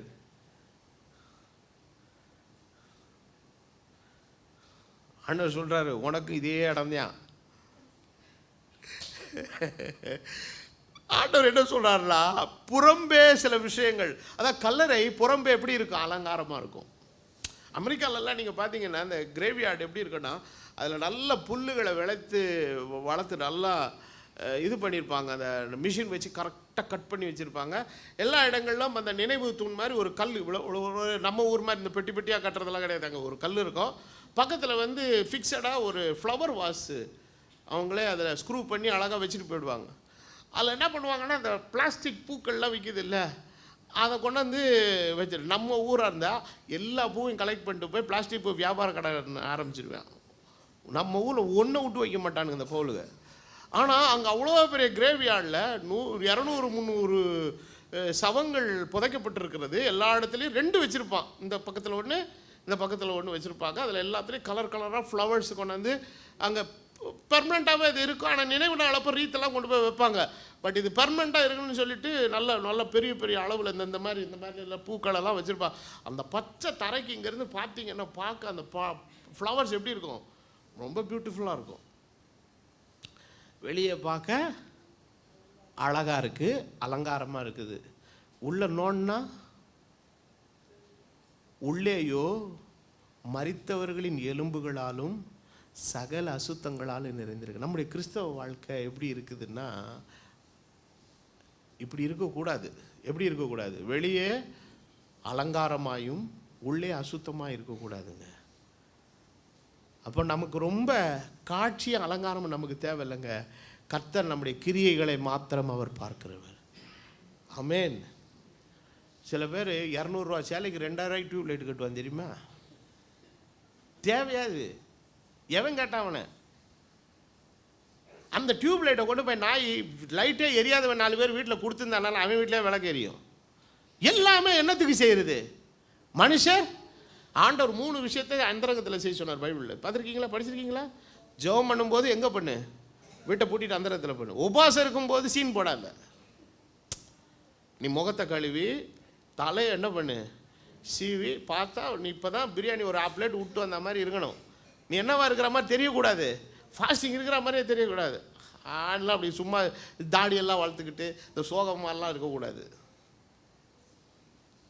அடுத்தது தான தர்மம் செய்யும்போதும் வெளிப்பிரகாரமாக செய்யாது. எங்கே செய்? அந்தரங்கத்தில் செய். உன் வலது கை செய்து எதுக்கே தெரிய வேணாம். இது 3ஐயும் அந்தரங்கத்தில் செய். இது எல்லாத்தையும் வெளியே தான் செய்கிறான். நாட்டுக்காக உபவாசம், நாட்டுக்காக ஜபம், நாட்டுக்காக தான தர்மம், அப்படியே போயிட போகிறோம். Prayer is your private conversation with God. உபவாசமும் ஜபம் என்பது உனக்கும் தெய்வத்துக்குள்ள தனிப்பட்ட சம்பாஷணை. இது எதுக்கு வெளியில போட்டு கத்திட்டு கிடக்கணும்? யாருக்கு தேவை? நான் சொல்றது புரியுதா புரியலையா?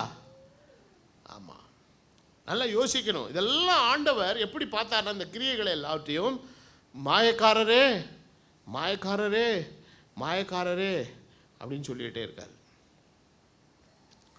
ஆனால் இயேசு செய்த கிரியைகளின் 3 முக்கியத்துவம் நிறைந்த அம்சங்கள் இதுதான் நமக்கு வைக்கப்பட்டிருக்கிற மாதிரி. அப்போ அவரை விசுவாசிக்கிறவன் அவர் செய்த கிரியைகளை தானும் செய்வான்றதோடு அல்ல, அவர் செய்தபடியே செய்வான். எல்லாரும் சொல்லுங்க. அவரை விசுவாசிக்கிறவன் அவன் வெறும் கிரியை செய்கிறவன் மாத்திரமல்ல, அவர் எப்படி செய்தாரோ அப்படியே செய்கிறவன். He is our example. He is our pattern. எத்தனை பேர் இந்த காலவெளியில் இதை விசுவாசிக்கிறீங்க?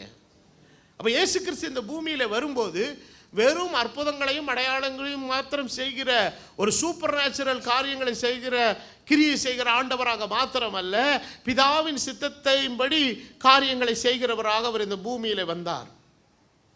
வாசிப்போம். எபிரேயர்களின் நிருபம் 10வது அதிகாரத்தின் 7வது வசனத்தை நீங்கள் வாசிக்கும் பொழுது வசனம் விதமாய் சொல்லுகிறது. இதோ அப்பொழுது நான் தேவனே உம்முடைய சித்தத்தை செய்ய வருகிறேன். புஸ்தக சூழலில் என்னை குறித்து என்ன செய்கிறதே? எழுதி இருக்கிறதே. நியாயப்பிரமாணத்தின்படி செலுத்தப்பட்டு வருகிற பலிகளை குறித்து மேற்சொல்லியபடி பலியையும் காணிக்கையும் சர்வாங்க தகன பலிகளையும் பாவ நிவாரண பலிகளையும் நீர் என்ன செய்யவில்லை? விரும்பவில்லை. அவைகள் உனக்கு என்ன உள்ளதல்ல, பிரியமானதல்ல. தேவனே உம்முடைய சித்தத்தின்படி செய்ய வருகிறேன். ஹல்லேலூயா. அப்போ இயேசு கிறிஸ்து இந்த பூமியில் வரும்போது சித்தத்தின்படி செய்ய வர்றார். அப்போ அந்த சித்தம் எதில் ஏற்கனவே எழுதியிருக்குதுங்க? எந்த சுருளில் எழுதியிருக்குது? புஸ்தக சுருளில் எழுதியிருக்கிறது. அப்போது வேத வாக்கியங்கள் நிறைவேறத்தக்கதாக. அதனால்தான் இயேசு கிறிஸ்துவினுடைய ஒவ்வொரு கிரியையின் செயல்பாடுகளை குறித்து நீங்கள் சுவிசேஷங்களில் வாசிக்கும் போது வேத வசனம் என்ன சொல்லுகிறது? வேத வாக்கியம் நிறைவேறத்தக்கதாக அவர் இப்படி செய்தார். கழுதையின் மேலே போகணுன்னா ஆண்டவர் சொல்லி அனுப்புகிறார். போங்க, ஒரு இடத்துல ஒரு கழுதை கட்டியிருக்கும், அது போய் அவளுங்க. கேட்கும்போது ஆண்டவருக்கு வேணும்னு சொல்லுங்க, விட்டுருவான்னு சொல்கிறாரு. ஆண்டவர் அதுக்கு ஏதாவது ஆல்டர்னேட்டிவ் கொடுத்து அனுப்பிச்சாரா? போங்க, கழுதையை அவருங்க ஒரு மாதிரி முரண்டு பிடிச்சான்னா பக்கத்தில் இருக்கிற குதிரையை கட்டிட்டு வந்துருங்கன்னாரா? இல்லை இல்லை இல்லை, நீங்கள் போங்க. ஏன்னா அது நான் கழுதையில் தான் போவேன். ஆண்டவர் கழுதையின் மீதும் கழுதையின் மறியின் மீதும் வருகிறார் என்று என்ன செய்யப்பட்டிருக்கிறது? வேத வாக்கியங்களில் எழுதப்பட்டிருக்கிறது. அது நிச்சயம் அது மாதிரி நடக்கும், அது நடக்கும், நீங்கள் போங்க அப்படின்னு ஆண்டவர் இடத்துல ஆண்டவர் அவர்கள்ட்ட சொல்லி அனுப்புகிறார். போகிறாங்க, அவன் விட்டுட்டான். வேத வாக்கியங்கள் நிறைவேறத்தக்கதாக அவர் பிறந்தது, வேத வாக்கியங்கள் நிறைவேறத்தக்கதாக. அவர் பெத்லகேமில் பிறக்கணும்னா எங்கே தான் பிறந்தாருங்க? அப்போ ஏன் அவர் எகிப்துக்கு போனார்?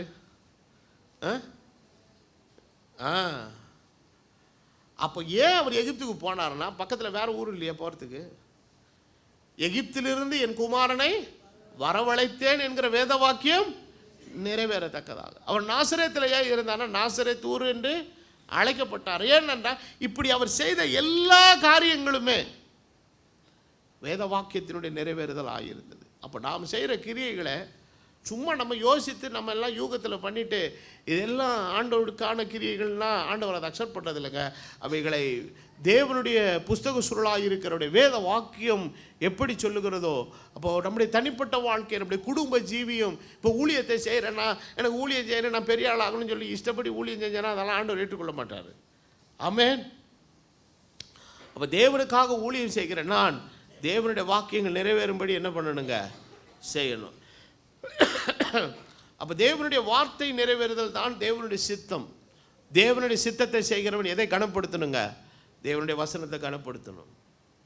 அப்போ இந்த காலவேளையில் அவர் செய்த கிரியைகளை நாமும் செய்யணும்னா செய்கிறது மாத்திரமல்ல, அவர் செய்த கிரியைகளை அவர் செய்தபடி நாம் செய்ய வேண்டும். இரண்டாவதாக யோவான் எழுதின சுவிசேஷம் 7வது அதிகாரத்தின் 3வது வசனம் விதமாக சொல்லுகிறது, அவருடைய சகோதரர் அவரை நோக்கி நீர் செய்த கிரியைகளை, யார சகோதரர்கள்லாம் உடன் பிறந்த சகோதரர்கள், அவங்க என்ன சொல்கிறாங்க, அதாவது யோசேப்புக்கும் மரியாளுக்கும் சரீரப்பிரகாரமான நிலைமையில் பிறந்த அவருடைய சகோதரர்கள், அவங்கெல்லாம் என்ன சொல்கிறாங்க, நீர் செய்த கிரியைகளை உம்முடைய சீஷர்கள் பார்க்கும்படி இவ்விட விட்டு எங்கே போகும், யூதேயாவுக்கு போகும். யூதேயாங்கிறது நல்ல ஒரு சிவிலைஸ்டு மக்கள் ஜன சந்தி அதிகமாக இருக்கக்கூடிய, ஒரு பொருளாதாரத்தில் ரொம்ப வியாபாரங்கள்லாம் நடக்கக்கூடிய ஒரு நல்ல ஜனசந்தடி உள்ள ஒரு இடம். எது? யூதேயா. அப்போ அவருடைய பிரதர்ஸ் எல்லாம் என்ன சொல்கிறாங்க, நீ எதுக்கு திருக்கல்குன்றத்துலேருந்து ஊழியம் செய்கிற, போ அப்படி மெட்ராஸு பெங்களூரு ஹைதராபாத்துன்னு போ, எதுக்கு இந்த கிராமத்திலே உட்காந்து குப்பை கொட்டிக்கிட்டு இருக்கிற, நீ செய்கிறது ஒன்றுமே யாருக்கும் என்ன பண்ண மாட்டேங்குதுங்க, தெரிய மாட்டேங்க. ஏசப்பா நினச்சிருப்பாரு நான் எங்கே செஞ்சாலும் யாருக்கும் தெரியாமல் தான் செய்வேன். ஆமென். அப்போ அவருடைய சகோதரர்கள் சொல்லுகிறார்கள், உம்முடைய சீஷர்கள் உன்னை ஃபாலோ பண்ணுகிறவர்கள் எல்லாம் பார்க்கும்படி நீர் இங்கேயே உட்காந்து செஞ்சுக்கிட்டு இருக்கிற பிரச்சனை இல்லை, நீ எங்கே போய் செய்ப்பா, யூதேயாவுக்கு போ. அடுத்த வசனத்தில் அவங்க சொல்கிறாங்க, பிரபல்யமாக இருக்க விரும்புகிற எவனும். எத்தனை பேருக்கு பிரபல்யமாகணும்னு விரும்புகிறீங்க, கை தூங்க பார்க்கலாம். யாருக்குமே பிரபல்யமாக விரும்பலை. பிரபல்யமாக விரும்புகிற எவனும் அந்தரங்கத்தில் ஒன்றை என்ன பண்ண மாட்டான். அப்போ நான் இப்போ பசங்க ஏன் புரியுதா, அந்தரங்கத்திலேயே எல்லாரும் செய்ய மாட்டாங்கன்னா வெளியில் செஞ்சால் தான் எல்லாருக்கும் என்ன பண்ணுங்க தெரியும். இப்போ நாமளும் உபாச கூட்டம் வருஷம் வருஷம் நடத்துகிறோமா இல்லையா, ஊர் உலகத்தில் யாருக்காவது தெரியுமா, தெரியுமா தெரியாதா, யாருக்குமே தெரியாது, நமக்கு தான் தெரியும். ஆனால் ஒரு சிலர் உபாச கூட்டம் நடத்துனா ஊருக்கே தெரியுதே. அப்போ அதுக்கு என்ன வித்தியாசம் யோசிக்கணும். அப்போ பிரபல்யமாக இருக்கிற எவனும் அந்தரங்கத்தில் ஒன்றை என்ன பண்ண மாட்டான், செய்ய மாட்டான். இவைகளை இப்படிப்பட்டவைகளை செய்தால் உலகத்துக்கு உண்மை என்ன செய்யும், வெளிப்படுத்தும். அவர் ஏற்கனவே வெளிப்படுத்திட்டு தான் இருக்கார். இப்போ போய் அவங்க சொல்கிறாங்க வெளிப்படுத்தும், ரொம்ப பெருசாக தெரியலையேன்னு. அப்படி அவருடைய சகோதரரும் அவருடைய விசுவாசியாதபடியால் இப்படி சொன்னார்கள். அப்போ பிரபல்யத்தை மனுஷன் எப்படி பார்க்கணும்னு நினைக்கிறான்னா, மனுஷர் காண வேண்டும். ஆனால் நம்முடைய தேவன் எல்லாவற்றையும் அவர் அந்தரங்கத்தில் செய்கிறவர். அவர் செஞ்சுட்டு சில பேர்கிட்ட சொன்னார், இதை ஒருவனுக்கு சொல்லாதபடி எப்படி இது எச்சரிக்கையாயிரு. அப்போ இயேசு செய்த கிரியைகள் வசனத்தின் நிறைவேறுதல், இயேசுவானவர் செய்த கிரியைகள் பிரபல்யத்தை என்ன செய்யாத கிரியை விரும்பா. அப்போ பிரபல்யமாக அப்போ நம்ம என்ன நினைக்கிறோன்னா, இப்போ நம்ம எதுவுமே செஞ்சது எதுக்குமே அங்கீகாரம் கிடைக்கலனா அப்புறம் எப்படிங்க அப்படின்வாங்க. அரசாங்கத்தில் வேலை செய்கிற எல்லாருக்குமே எஸ்ஆர்னு ஒரு புக்கு இருக்குதா? அந்த எஸ்ஆர் தான் அவங்களுக்கு அது அவங்களுடைய சர்வீஸ் ரெக்கார்டு. எப்போ அப்பாயின்ட் பண்ணாங்களோ அன்னையிலேருந்து அவங்க ரிட்டையர்மெண்ட் ஆகி போகிற வரைக்கும் அந்த சர்வீஸ் ரெக்கார்டு என்ன செய்வாங்க, மெயின்டைன் பண்ணுவாங்க. இது வரைக்கும் எந்தெந்த ஸ்கூலில் வேலை செஞ்சாங்க, எந்தெந்த வகுப்புகளுக்கு எடுத்தாங்க, இவங்களுக்கு ஸ்டார்டிங் சேலரி என்ன கொடுத்தாங்க, லொட்டு லோஸுக்கு எல்லாமே இருக்கும். கர்த்தரை அறிந்த ஜனம் கர்த்தரை நம்பி மாத்திரம் செய்யும். அப்போ எங்களுக்கெல்லாம் எஸ்ஆர் ரெக்கார்டு இருக்குதானா, கர்த்தரை ஏற்றுக்கொண்ட ஒவ்வொருத்தரும் ஆண்டவருக்கு நீ என்னைக்கு தன் வாழ்க்கையை ஒப்பு கொடுத்தானோ அவன் எல்லாருடைய வாழ்க்கைக்கும் கர்த்தர் ஒரு சர்வீஸ் ரெக்கார்டை ஓப்பன் பண்ணி வச்சிருக்கிறார். அதனால தான் ஆண்டவர் 7 சபைகளுக்கும் அவர் சொல்லும் பொழுது சொல்லுகிறார், உன் கிரியைகளை அறிந்திருக்கிறேன், உன் கிரியைகளை நான் அறிந்திருக்கிறேன். எல்லாம் அவருடைய ஞாபக புஸ்தகத்தில் என்ன செய்யப்பட்டிருக்கிறது, எழுதப்பா. அப்போ ஞாபக புஸ்தகம் ஆண்டவருக்கு மறந்துருங்கிற அர்த்தம் இல்லை. ஆண்டவர் என்ன சொல்ல வராரு, நீ செய்கிற ஒவ்வொரு விஷயமும் எதில் இருக்குது, என்னுடைய நினைவில் இருக்குது. ஏற்ற வேளையில் அதற்கான பதில் உனக்கு கிடைக்குங்கிறார் ஆண்டவர். அப்போ ஆண்டவருடைய கரத்தில் எனக்காக என்ன வைக்கப்பட்டிருக்கிறதுங்க, என் கிரியைகளை எல்லாம் துல்லியமாக நுட்பமாக அவர் கணக்கில் வைத்திருக்கிற ஆண்டவர் சொல்றாரு, ஒருவருக்கு ஒரு கலசம் தண்ணீர் கொடுத்தாலும் அதன் பலன் அவன் என்ன செய்யாம போறதில்லை. ஒரு கலசம் தண்ணீரை போய் எவனா ரெக்கார்டில் எழுதி வைப்பானாங்க.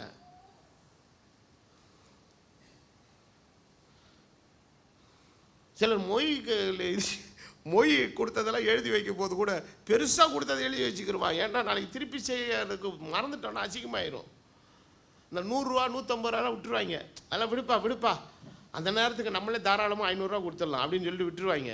ஆனால் யாராவது ஒருத்தன் செயினை போட்டிருந்தேன், ஒரு 2 சவரனுக்கு மோதிரம் போட்டிருந்தேன், ஏதாவது போட்டிருந்தான்னு எழுதி வச்சுருப்பேன். 2 சவரன் மோதிரம் 10,000 20,000. அப்புறம் யாராவது ஒருத்தர் வண்டி வாங்கி கூட ஹீரோ ஹோண்டா பைக் எல்லாம் எழுதி வச்சுருப்பேன்.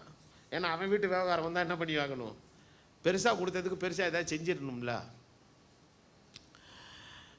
தெய்வம் அந்த மாதிரிலாம் இல்லை. அது நீ கொடுக்குற அளவை வச்சு அவர் உனக்கு திருப்பி கொடுக்குறவர் இல்லை.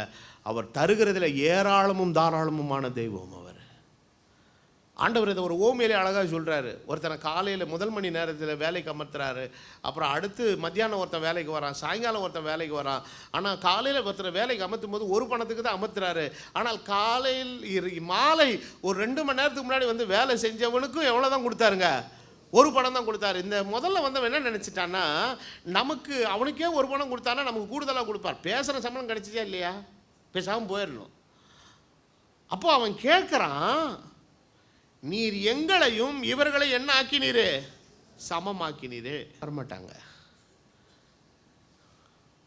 நடுகிறவனும் நீர் பாய்ச்சுகிறவனும் ஒன்றா இருக்கிறாரு. உடனே இதை ஓரத்துலேருந்து எங்கள் அப்பா பார்த்துட்டு இருப்பார். அவர் வந்து யார் கணக்குக்கு 69 ஒன்றுமே இல்லாமல் இங்கே வந்தேன். வீட்டில் லைட்டே கிடையாது, கரண்ட்டே கிடையாது. நான் வந்து கெரசின் லேம்பில் தான் 3 வருஷம் இருந்தேனாக்கும். 3-4 வருஷம் எங்கள் வீட்டில் என்னவே இல்லை, எலக்ட்ரிசிட்டி லைட்டே இல்லாமல் ஊழியம் செஞ்சானாக்கும். இந்த பயம் ஊழியத்தில் வந்தவுடனே 4 ஏசியை வாங்கி போட்டானாக்கும். அவர் வந்து மல்லுக்கு நின்னாருன்னா என்ன பண்ணுறது. ஆண்டவர் சொல்கிறாரு, நடுகிறவனும் நீர் பாய்ச்சுகிறவனும் ஒன்றா இருக்கிறான். உடனே ஜேமி பிரதருக்கு ரிவார்டு கொடுக்கும்போது நான் குறுக்க பூந்துக்கிட்டு நான் 34 வருஷம் ஊழியம் செஞ்சுருக்கேனாக்கும், அவருக்கு எப்படி நீங்கள் கொடுக்கலாமாக்கும் அப்படின்னு சொன்னா ஆண்டவர் சொல்ல, நடுகிறவனும் நீர் பாய்ச்சுகிறவனும் ஒன்றா இருக்கிறார்கள்.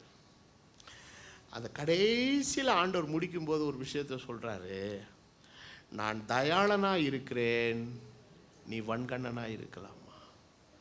அப்படி ஆண்டவருடைய இருதயம் நல்ல இருதயங்க. நம்ம செஞ்ச வேலைக்கு பார்த்து கொடுத்தாருன்னா அது கூலிங்க. ஆனால் அவர் நம்ம செய்த கிரியைகளுக்கு அப்பாற்பட்டு வேண்டுவதற்கும் நினைப்பதற்கும் அதிகமாய் நமக்கு செய்கிறார். காரணம், அவர் விசாலமான இருதயம் உள்ள நல்ல தெய்வம். வேதவசனம் என்ன சொல்லுது, உதார குணமுள்ள ஆத்துமா செழிக்கும், எவன் தண்ணீர் பாய்ச்சுகிறானோ அவன் தண்ணீர் பாய்ச்சப்படுங்கிறார்ல.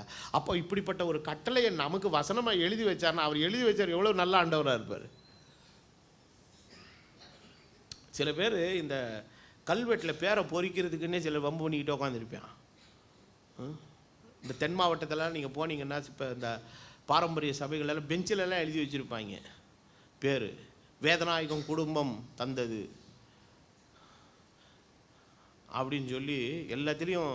அது கூட பெயிண்டில் கீட்டில் எழுதினா எவனா அழைச்சிப்பட போகிறான்னு சொல்லி கார்விங்கே பண்ணி வச்சுருப்பாங்க.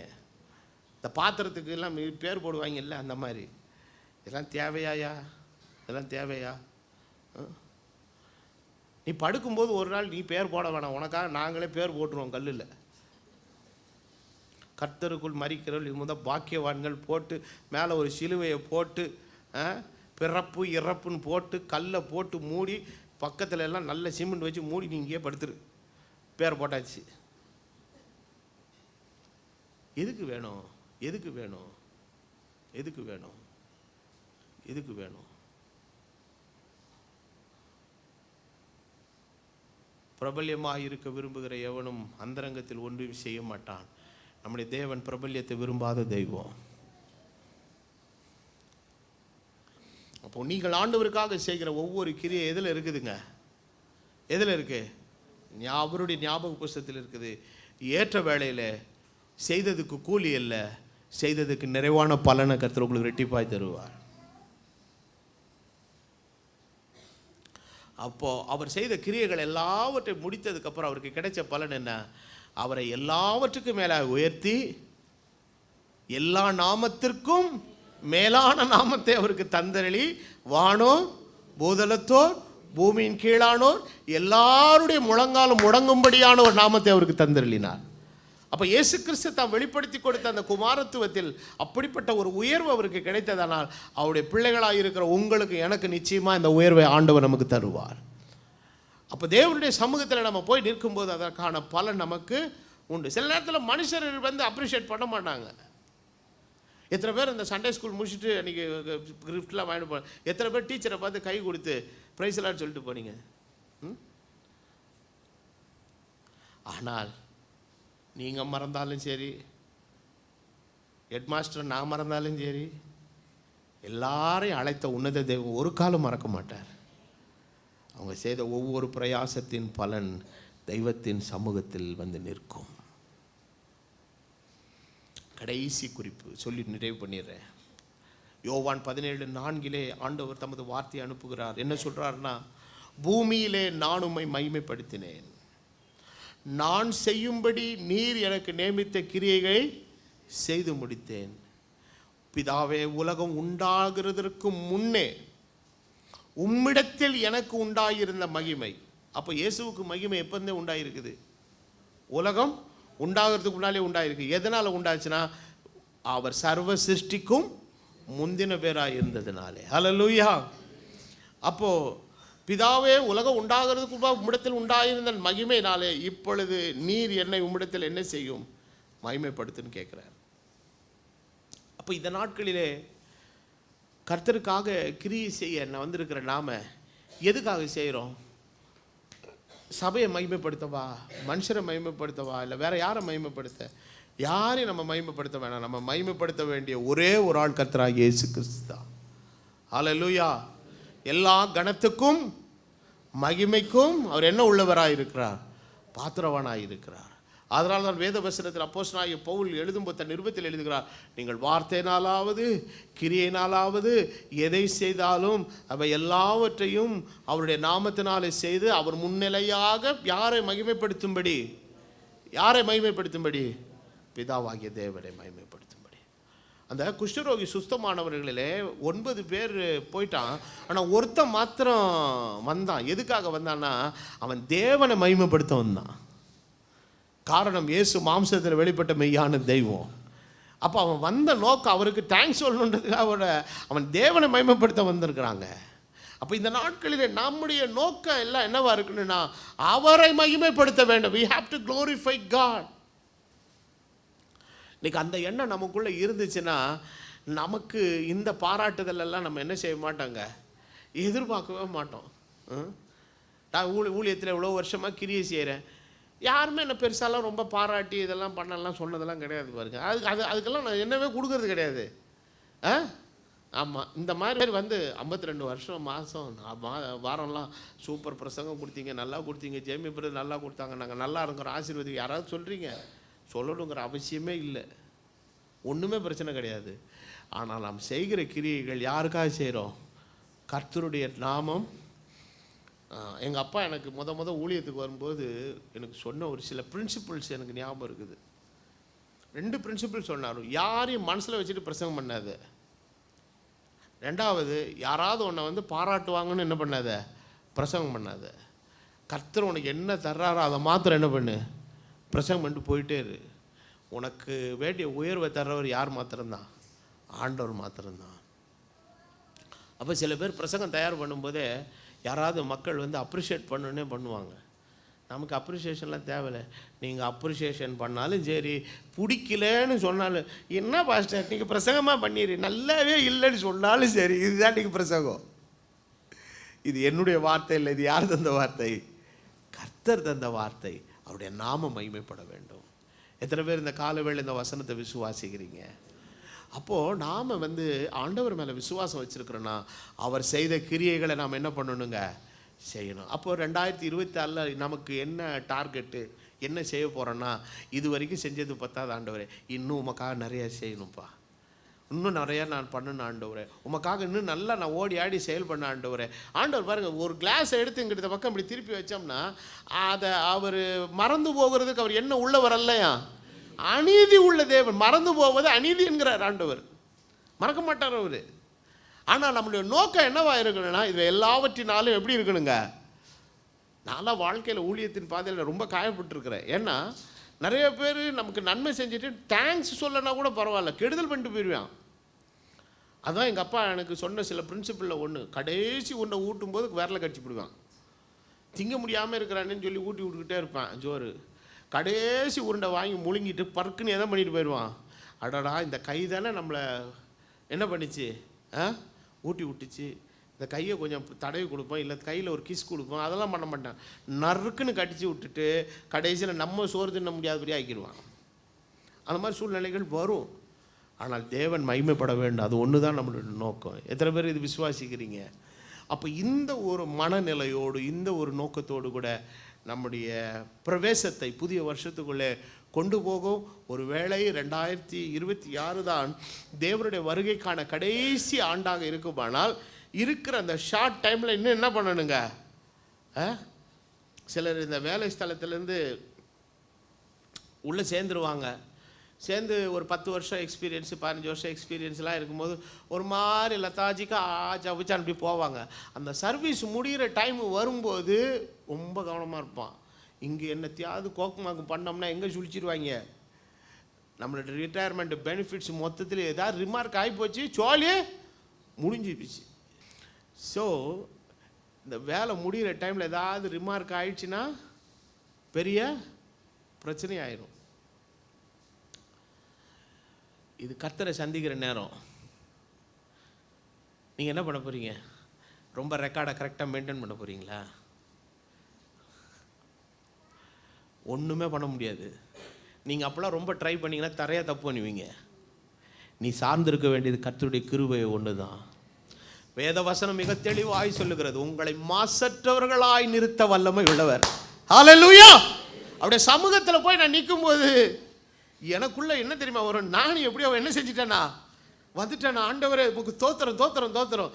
காரணம், என்னை மாசற்றவனாக கொண்டு வந்து நிறுத்த எனக்கு பலன் தந்தது அவருடைய கிருபை ஒன்று தான். இந்த வருஷத்தில் நான் ரொம்ப அப்படியே கரெக்டாக எல்லாம் பண்ண போகிறேன்னாக்குன்னு போன உடனே பிளாப் ஆகும், தப்பு மேலே தப்பு நடப்போம். ஆகவே கர்த்தருக்கு கிரியை நடப்பிக்கிறேன். நீ ஒவ்வொரு நாளும் செய்ய வேண்டிய ஜெபம், ஆண்டவரே நான் நிற்பதும் நான் நிர்மூலமாகாமல் இருப்பதும் உடைய கிருபை ஆண்டவரே, இந்த கிருபையை சார்ந்து வாழ எனக்கு ஒவ்வொரு நாளும். அதான் உலகத்தானே சொல்கிறானே, எதுக்கு கூட அடி சறுக்குமா? நான் யானைக்கும் அடி சறுக்கும்ன்றாம்ல. யானைக்கு தான் இருக்கையில் பெரிய கால் இருக்குது, ஆனால் அதுக்கே என்ன சறுக்குது? ஆமாம் இல்லைங்க, அவர்கிட்ட நீங்கள் போயிட்டீங்கன்னா அப்படியே அப்படியே நடந்துருங்க அப்படின்வா. அங்கே தான் பெரிய தப்பு நடக்கும். அவர் ரொம்ப கைராசியான டாக்டருங்க, 40 வருஷம் எக்ஸ்பீரியன்ஸுங்க, 10,000 பேருக்கு சர்ஜரி பண்ணியிருக்கான். நேராக போவான், நம்ம ஆர்ட்டு தான் அவனுக்கு கோணையாகிடும். ஆகவே உலகத்தில் நீ எதையும் நம்பாத, கர்த்தரை மாத்திரம் நம்பு. அவர்தான் உனக்கு துணை, அவர்தான் உனக்கு அடைக்கலம், அவர்தான் உனக்கு துருகம். அவரை உம்மை உறுதியாய் பற்றி கொண்ட மனதை உடையவன் அவன் உண்மையை நம்பி இருக்கிறபடியால் அவனை பூர்ண சமாதானத்தோடு கூட காத்துக்கொள்ளும். இந்த நம்பிக்கையோடு கூட இந்த புதிய ஆண்டுக்குள்ளே பிரவேசித்த ஆண்டவரே, நாங்கள் இவ்வளவு நிற்கிறது உம்முடைய கிருபை, வாழ்வதும் உம்முடைய கிருபை. நாங்கள் என்னெல்லாம் செய்யணும்னு நினைக்கிறோமோ அது எல்லாத்தையும் செய்ய சாத்தியப்படுத்துகிற நீர் தான் ஆண்டவரே. அதற்கான கிருபை இன்னும் அதிகமாய் எங்களுக்கு தாரும். பவுலே ஒரு நேரத்தில் போய் ஸ்ட்ரகிள் ஆகிட்டான். ஆண்டவரே என்னால் முடியல, என்னை ஏதோ ஒன்று என்ன பண்ணிக்கிட்டே இருக்குது ஆண்டவரே, கூட்டிக்கிட்டே. ஆண்டவர் சொல்லார், பவுலே நீ பயப்படாத, என்னுடைய பலன் என் கிருபை உனக்கு போதும், என்னுடைய பலவீனத்தில் என்னுடைய பலன் பூர்ணமாக இருக்குன்னாரு. நீ வாழ்க்கையில் கர்த்தர் உன்னை கொண்டு எதெல்லாம் செய்யணும்னு நினைச்சிருக்கிறாரோ அதையெல்லாம் யாரை கொண்டு செய்ய மாட்டார், உன்னை கொண்டு தான் செய்வார். காரணம், அதற்காக நீ உருவாக்கப்பட்டவன். அதற்கான தேவனால் உருவாக்கப்பட்ட ஆயுதம். அவர் உன்னை சிருஷ்டித்தவர் மாத்திரமல்ல, அவர் உன்னை உருவாக்கி இருக்கிறார். அந்த நோக்கத்தை கர்த்தர் உன் மூலமாக தான் நிறைவேற்றி முடிக்க முடியும். நம்ம அநேக நேரங்களில் நம்மை குறித்து நம்ம சுய மதிப்பீடுகள் செய்து, இதை யாராவது செய்யட்டுமே, அவங்க யாராவது பண்ணட்டுமே, இவங்க யாராவது செஞ்சிட்டுமே, நம்ம கழட்டிட்டு போகிறதுக்கு பார்க்குற கர்த்தர் உன்னை விடவே மாட்டார். உன்னை கொண்டு தான் அதை செய்து முடிப்பார். யோசேப்பின் குடும்பத்துக்கு ஜீவரட்சரை செய்கிறதற்கு யோசேப்பு தான் அவனுக்கு தேவை. ரூபன் அவருக்கு தேவையில்லை, பெஞ்சமின் அவருக்கு தேவையில்லை, காத், இசக்கார் யாரும் அவருக்கு தேவையில்லை. அவருக்கு தேவை யோசேப்பு தான். ஆனால் உருவாக்க எந்த அளவுக்கு அவரை கொண்டு போக முடியுமோ அந்த அளவுக்கு கொண்டு போய் கர்த்தர் அவனை உருவாக்குறார். தேவனால் அழைக்கப்பட்ட எல்லா பரிசுத்தவான்களும் கர்த்தருடைய மகா பெரிய கிரியைகளை செய்ய கர்த்தர் அவளை அழைத்த போது எல்லாரும் எஸ்கேப் ஆகிறாங்க. இதற்கு இயேசு கிறிஸ்து மாம்சத்தில் விதிவிலக்கானவர் அல்ல. அவரே சொல்றார், இந்த பாத்திரம் என்னை விட்டு நீங்க கூடுமானால் நீங்க முடியல ஆண்டவரே. நான் எத்தனை நாள் அழுதுருக்கேன் ஆண்டவர், இந்த ஊழியத்தை என்னால் ஹேண்டில் பண்ண முடியல, இந்த விசுவாசிகளை வச்சுட்டு என்னால் ஹேண்டில் பண்ண முடியல, ரொம்ப கஷ்டமாக இருக்குது ஆண்டவர், என்னை விட்டுரும் ஆண்டவர். இல்லை நீ தான் செய்யணும், கடைசி வரைக்கும் நீ தான் செய்யணும், உன்னை கொண்டு தான் நான் செய்வேன். ஆமென். அப்போ நம்முடைய வாழ்க்கையில் கர்த்தருக்காக வந்துட்டோம், அவருக்காக கிரியை நடப்பிக்க வந்துட்டோம். ஆகவே இயேசு வாழ்ந்த அந்த பிரின்சிபிள்குள்ளே நம்மளை உட்படுத்தி கொண்டு வாழ்வோமானால் ஆண்டவர் சொல்லுகிறார், நான் செய்த கிரியைகளையும் செய்வாய், என்னை காட்டிலும் பெரிய காரியங்களை செய்வாய். இந்த நம்பிக்கையின் வார்த்தையோடு கூட இந்த செய்தியை நிறைவு பண்ணுகிறேன். கர்த்தர் உங்களை எல்லாரையும் ஆசீர்வதிப்பாரா. யாவரும் எழும்பி நிற்போம்.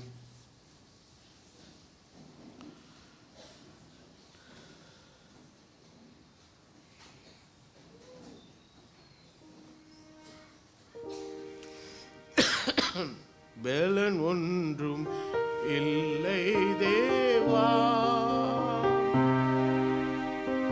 ஆவியால் பலப்படுத்தும். பலன் ஒன்றும் இல்லை, ஆவியால் பலப்படுத்தும்.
பரிசுத்தமுள்ள பிதாவே,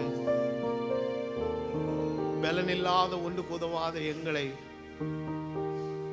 உமக்கு கிரியை செய்யக்கூடிய ஒரு பாத்திரங்களாய், கிருபா பாத்திரங்களாய் நீர் எங்களை தெரிந்து கொண்டதற்காக உமக்கு ஸ்தோத்திரம். நாங்கள் இவ்வளவு தூரம் ஓடி வந்ததுடைய எங்களுடைய பலத்தினால் அல்ல ஆண்டவரே, எங்களை மீட்டெடுத்தவரும் எங்களை கடைசி வரை மாசில்லாதபடி பிதாவின் சன்னிதானத்தில் நிறுத்த வல்லமையுள்ளவருமாய் இருக்கிற இயேசுவின் நாமத்தினாலே பலத்தினாலே நாங்கள் நிற்கிறோம். காலவேளையில வந்திருக்கிற எங்கள் ஒவ்வொருவரையும் தேவனுடைய கரத்தில் நான் சமர்ப்பணம் பண்ணுகிறேன். எங்கள் ஒவ்வொருவரையும் நீர் ஆசீர்வதியும் கர்த்தாவே.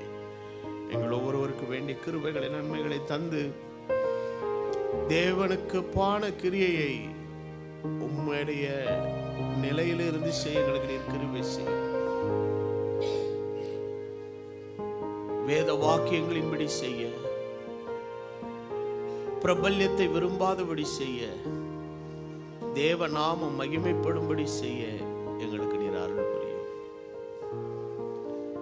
வருகிற 2026 வருஷம் உடைய வருகையின் கடைசி ஆண்டாக இருக்குமானால் கிறிஸ்துவுக்காக நடப்பிக்கிற நற்கிரியையிலே எங்கள் தனிப்பட்ட வாழ்வும் குடும்பமும் ஒட்டுமொத்த சபையும் ஒரு பெரிய காரியங்களை செய்ய எங்களுக்கு நீர் பலத்தை கிருபையை அருளும்படி ஜெபம் பண்ணுகிறேன். வழுவாதபடி நீர் எங்களை காத்துக்கொள்ளும். காலை வேளையில் நீ தந்தபடி தெய்வீக ஆலோசனைக்காக நன்றி. தொடர்ந்து கர்த்தர் எல்லா காரியங்களையும் நீர் பொறுப்பெடுத்து நாமத்தை நீர் மகிமைப்படுத்தும். இரத்தத்தின் கோட்டைக்குள்ளே எங்களை நீர் மூடி மறைத்துக் கொள்ளும். எல்லா துதிகன மகிமை உமக்கே எடுக்கிறேன். எங்கள் மீட்பரும் மறுமரட்சகருமாய் இருக்கிற இயேசு கிறிஸ்துவின் விலையேறப்பட்ட நாமத்தில் வேண்டுதல் செய்கிறேன்.